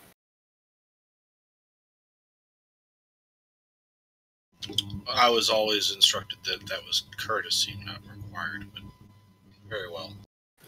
Oh, it is. It's just permission is required to actually give you equipment. And then I'm not usually requesting comes after the equipment, courtesy. I'm requesting a uniform. Well, yes, but requisition rights are only for the local arbiters. And those would be extended to you by the department head. Very well. Again, all I need is written permission. I honestly don't care myself.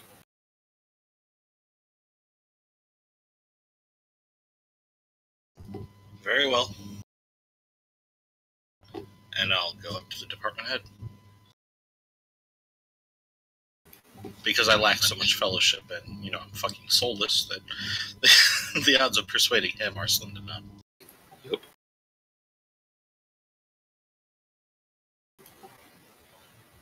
So you knock on the door. That's pointed out to you. I hear a gruff voice from within. Yeah,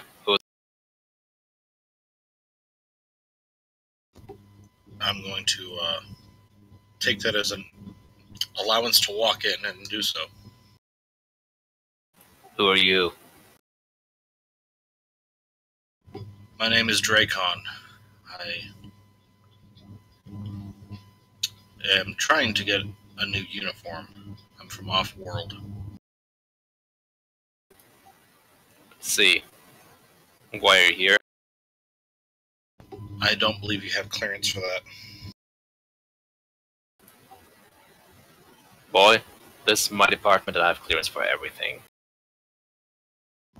And the people I answer to outrank you. You get the feeling he's one of those dick-swinging officials. Yeah, and he's going to get the feeling that I'm one of those dick-swinging officials as well. So It's a question who can swing their dick the longer time. Yeah, well, I don't know the people you're reporting to.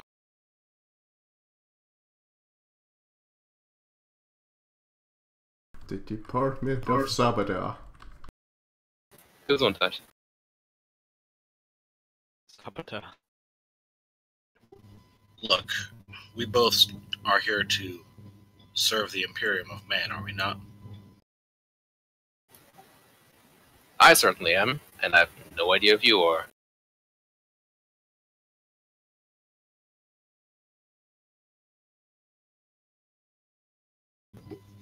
For reasons that are beyond my control, my employers wish a modicum of secrecy. Now, all I require is a uniform, and I can't get one unless I have the forms filled out by you. Which, this bureaucracy is what slows down our progress.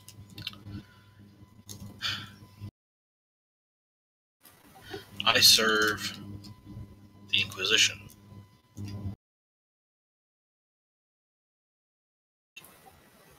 He goes silent at that. So are you or are you not going to get me a uniform?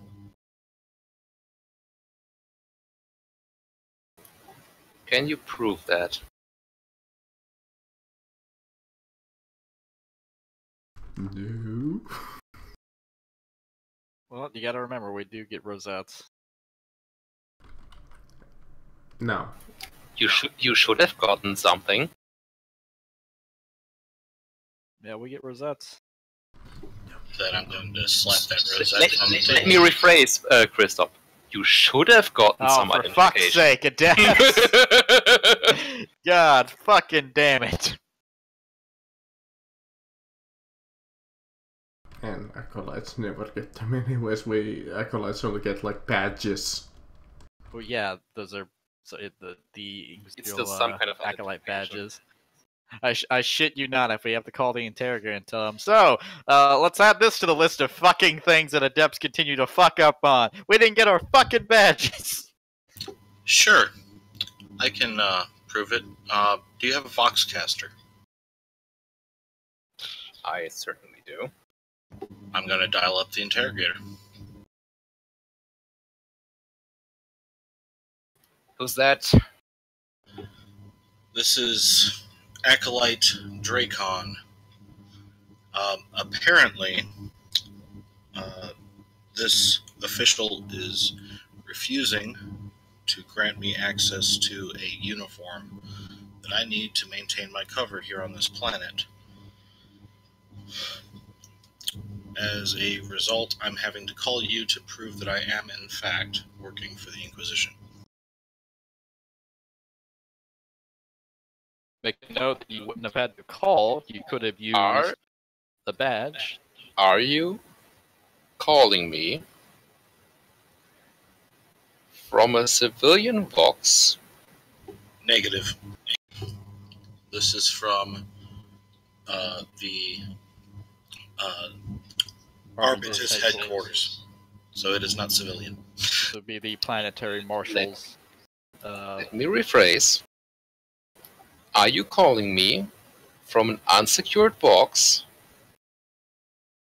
Okay, would I have known that this would be classified as unsecure? Because if so, then I wouldn't have made the call. I mean, you've also been explicitly told that you probably shouldn't tell the populace that you are the Inquisition. Well, I'm not telling the populace. I'm telling Even the head of the Arbites. Arbitus on the planet. Arbitrace is populace. Okay, see, I didn't know that. Yeah, no, you're never supposed to break cover to anybody. Then I wouldn't have even come here for this. You've been told that any Magus probably knows who you are. Anything else, you probably should. Like, Yeah, like I said, then I wouldn't have even come here. this is like, what's a good example? A KGB agent going to the police station and being, hey, I'm the KGB. You know, I was in a situation like this where I was playing as a cleric, and flat out what I said to avoid situations where I'd have to say, I'm a member of this, I said, oh, I'm a missionary. This is my rank in the ecclesiarchy. Like, I'm a witch hunter. at this point, I'm like, not a member of the Inquisition. I'm a missionary for the ecclesiarchy. You are going to help me. yeah, the arbiters are like local police officers. They don't. That's not what I've read.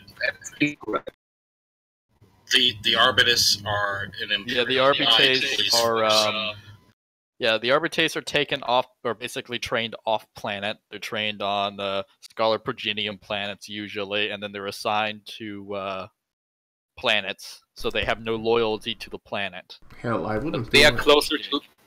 They are closer to the judges from the enforcement. Yeah, but they are still not equal. Yeah, they're not high enough rank. They're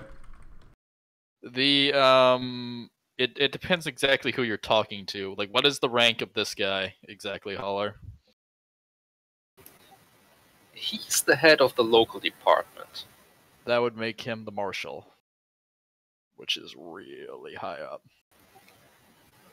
As in this local department, not the hive department. yeah, he's a commander of a pretty much sheriff's fucking department at this point.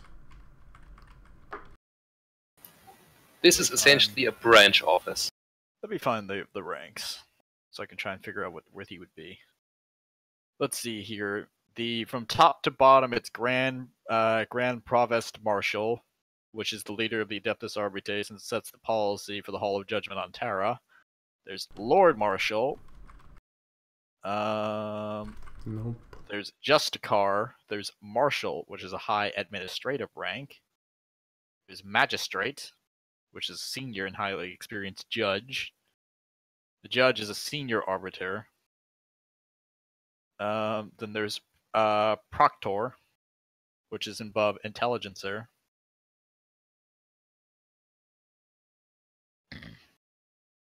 So, for this guy to be in charge of a local department, he would have to at least be the rank of Proctor.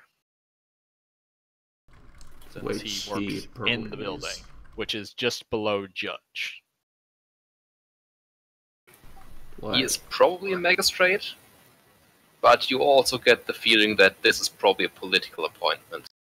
Yeah. this would be like a situation that he's aware what the fuck the Inquisition is, since not a lot of people know that information. But that doesn't mean that you can just go flashing your... Yeah, see, that's the thing. I wouldn't have That's- done that. I mean, this yeah, is no, kind of see, the that's- first that's time the I've played thing. this, so it doesn't make any sense. Yeah, no, so that's the thing about being in the Inquisition, is that depending on the Inquisitor, sometimes they like it when you just go around telling everyone that you're a member of the Inquisition. And it's very much very dick wavy. You can go around telling people that. And then some of them want you to be ultra super spy. And for this mission, they wanted us to be spies, pretty much. I believe. Well, you're supposed to liaise with the Magos, but then again, the Magos is already a very high rank. Yeah.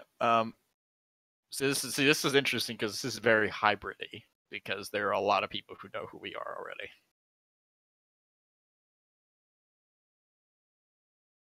But there's also like a good chunk of like half know who we are, half don't.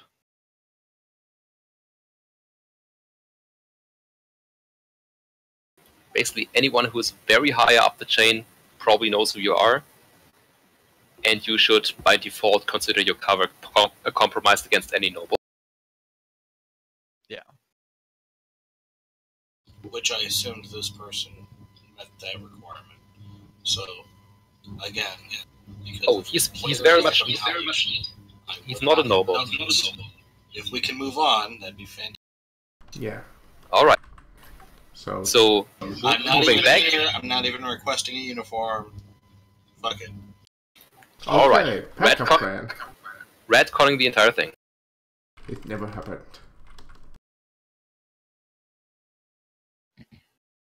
Actually, I need to find this now.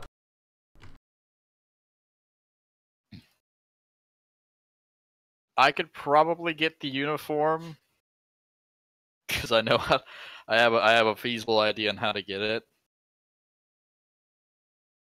Why am I getting a phone call from San Antonio, Texas? I don't know anyone there. I mean, I just figured, hey, I'm an Adeptus Arbitus, or at least I once was. I could easily walk in and get a fucking uniform, but apparently that's not the case. Yeah, no, you would for this kind of a thing, you would have to completely bullshit. They would want to. So he says that they would want to know why you were assigned to why you were sent to this planet, since they have no record of them calling for another officer.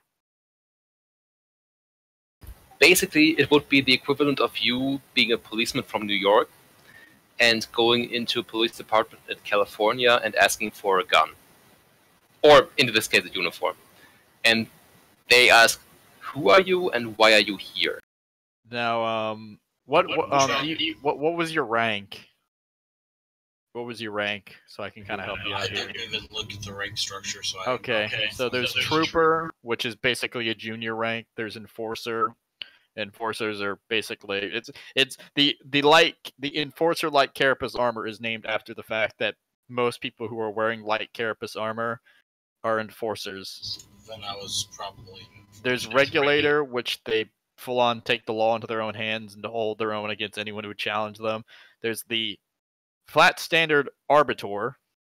That is basically like you are a full fucking member. It's the most common rank. Investigator is probably what you would want to say that you are for the purposes of trying to get the uniform and kind of having a sense of agency. Not even worried about it at this point. Yeah, now let's go with Plan B and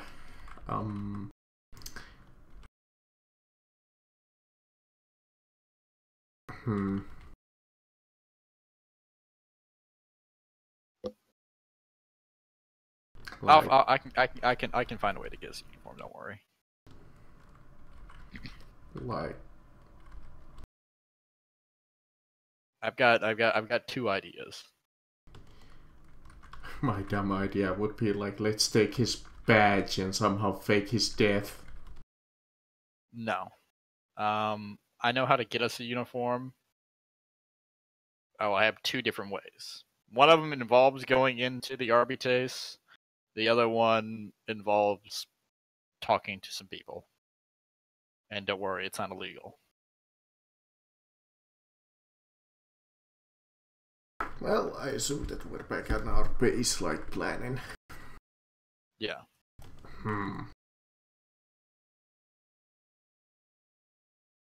So I've got, like, these little data slates kind of laid out on the table, and I'm like, okay, how do we want to approach this?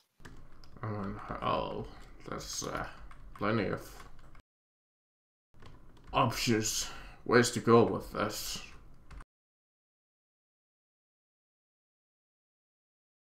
Okay.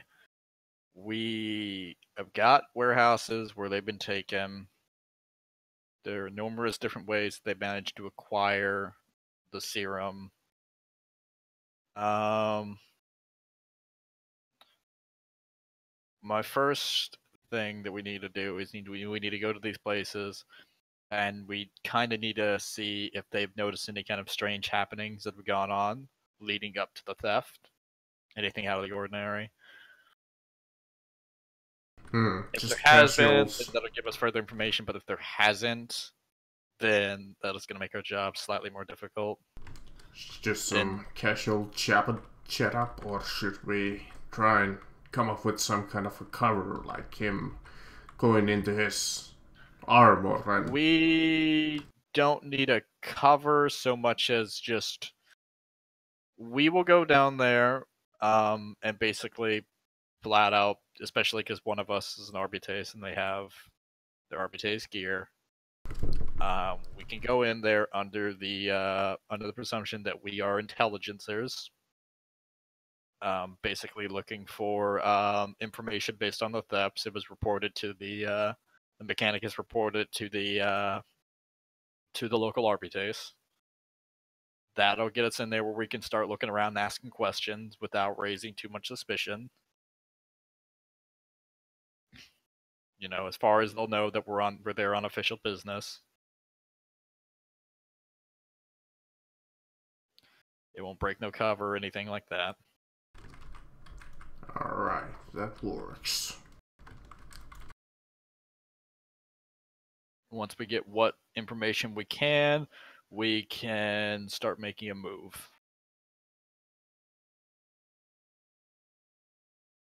Sound good?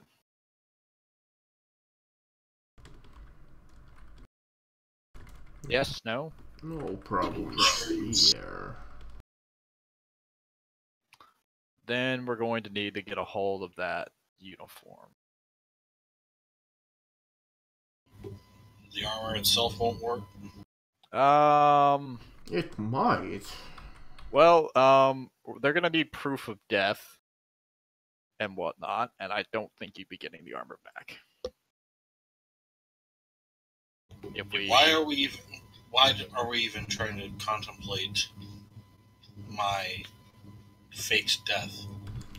We need to prove that we took I care need of the to arbiters. show proof, obviously.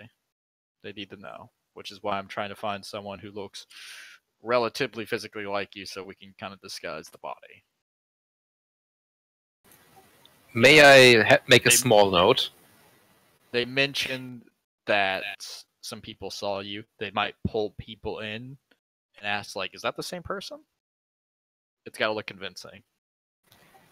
Small note. That may actually end up to be to your detriment, seeing as the guy was in the same room with Dracon and did not recognize him at the time. Yeah, they didn't get a good look on him.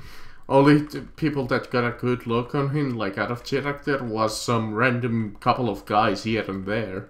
Yeah, yeah. And the barkeep, yes. Yeah, and the thing is, the people who, I mean, because he mentioned just generally that there was an arbitrator who had just come through there for the first time and who knows how long asking questions and whatnot. They might pull some civvy off the street and say, like, are they pulling our leg? Like, is this the guy you saw? I mean, fuck. That's actually not going to work because the only time Dracon took off his helmet was in the bar. So that's exactly one person who could positively identify him. I mean, fuck all. We could go like to a small pub that Arbites visit and see some intoxicated guy and then kidnap him. Yeah, because legitimately what I was going to do Because is, we're the if we needed to Inquisition. get a body of someone who looked vaguely physically like you, we could just go to the Majos facility and ask if we could borrow a cadaver. I'm sure they have fucking tons of bodies that they do experiments on for shit like that. I mean, fuck, we could take a Just find one. Just find one that's relatively untouched, put a bullet in it, and there we go, we're done.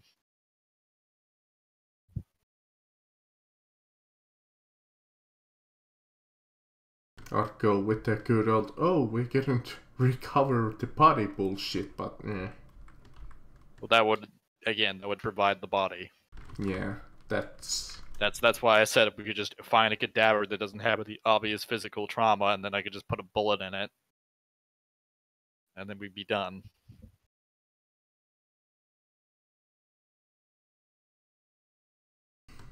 That was the plan on how to get a body. yeah. We gonna need the And it would be less of a paper trail. At least, you know, from anyone who would actually give a shit. Especially considering that the Magus already knows about it and would probably write off on it. And we wouldn't have to worry. I guess that's a good plan. Call him on our secure line and be like, hey, could we have... Well, I call him a secure line, not an out of secure line. That'd be That's a bad what I idea. said, secure line. Oh, Said on our in the base, you know? Yeah. I heard out of secure line, and I'm like, what the fuck are you talking about? That'd be a bad idea. Yeah, no, let's go into the fucking public payphone and be like, hello! Yo, dog in his eye. I'm a member of the Inquisition. Could you do me a solid? Send me a body down.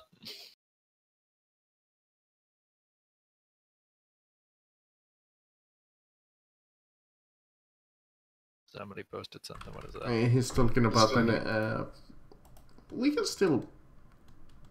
Nah, I guess we wouldn't have him. Yeah, it's getting late, so I think it'd be best to wait until next session and then. Yeah, no, I got a full set of plans. I know how to get the body. If we need to get the uniform and whatnot, but I mean, again, we could just, if nothing else, kidnap and Arbites. well, I wouldn't want to kidnap a fucking Arbites because that's gonna leave a goddamn paper trail, man. Yeah. I'm not gonna fucking do that at all. I don't remember a player actually doing that idea. in a campaign. That's a terrible fucking idea. Why don't we just kidnap the bartender that saw me?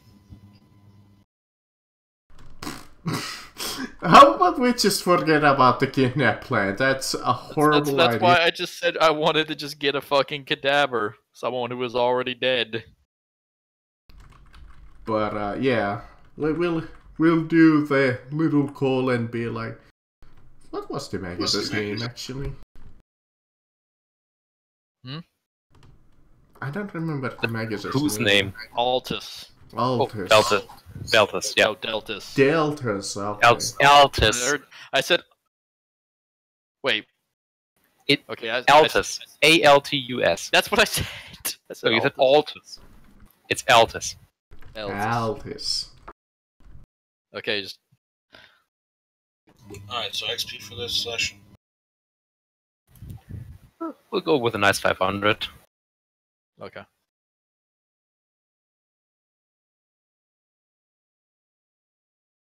It was good to remember that plans never work. No, wait. I got...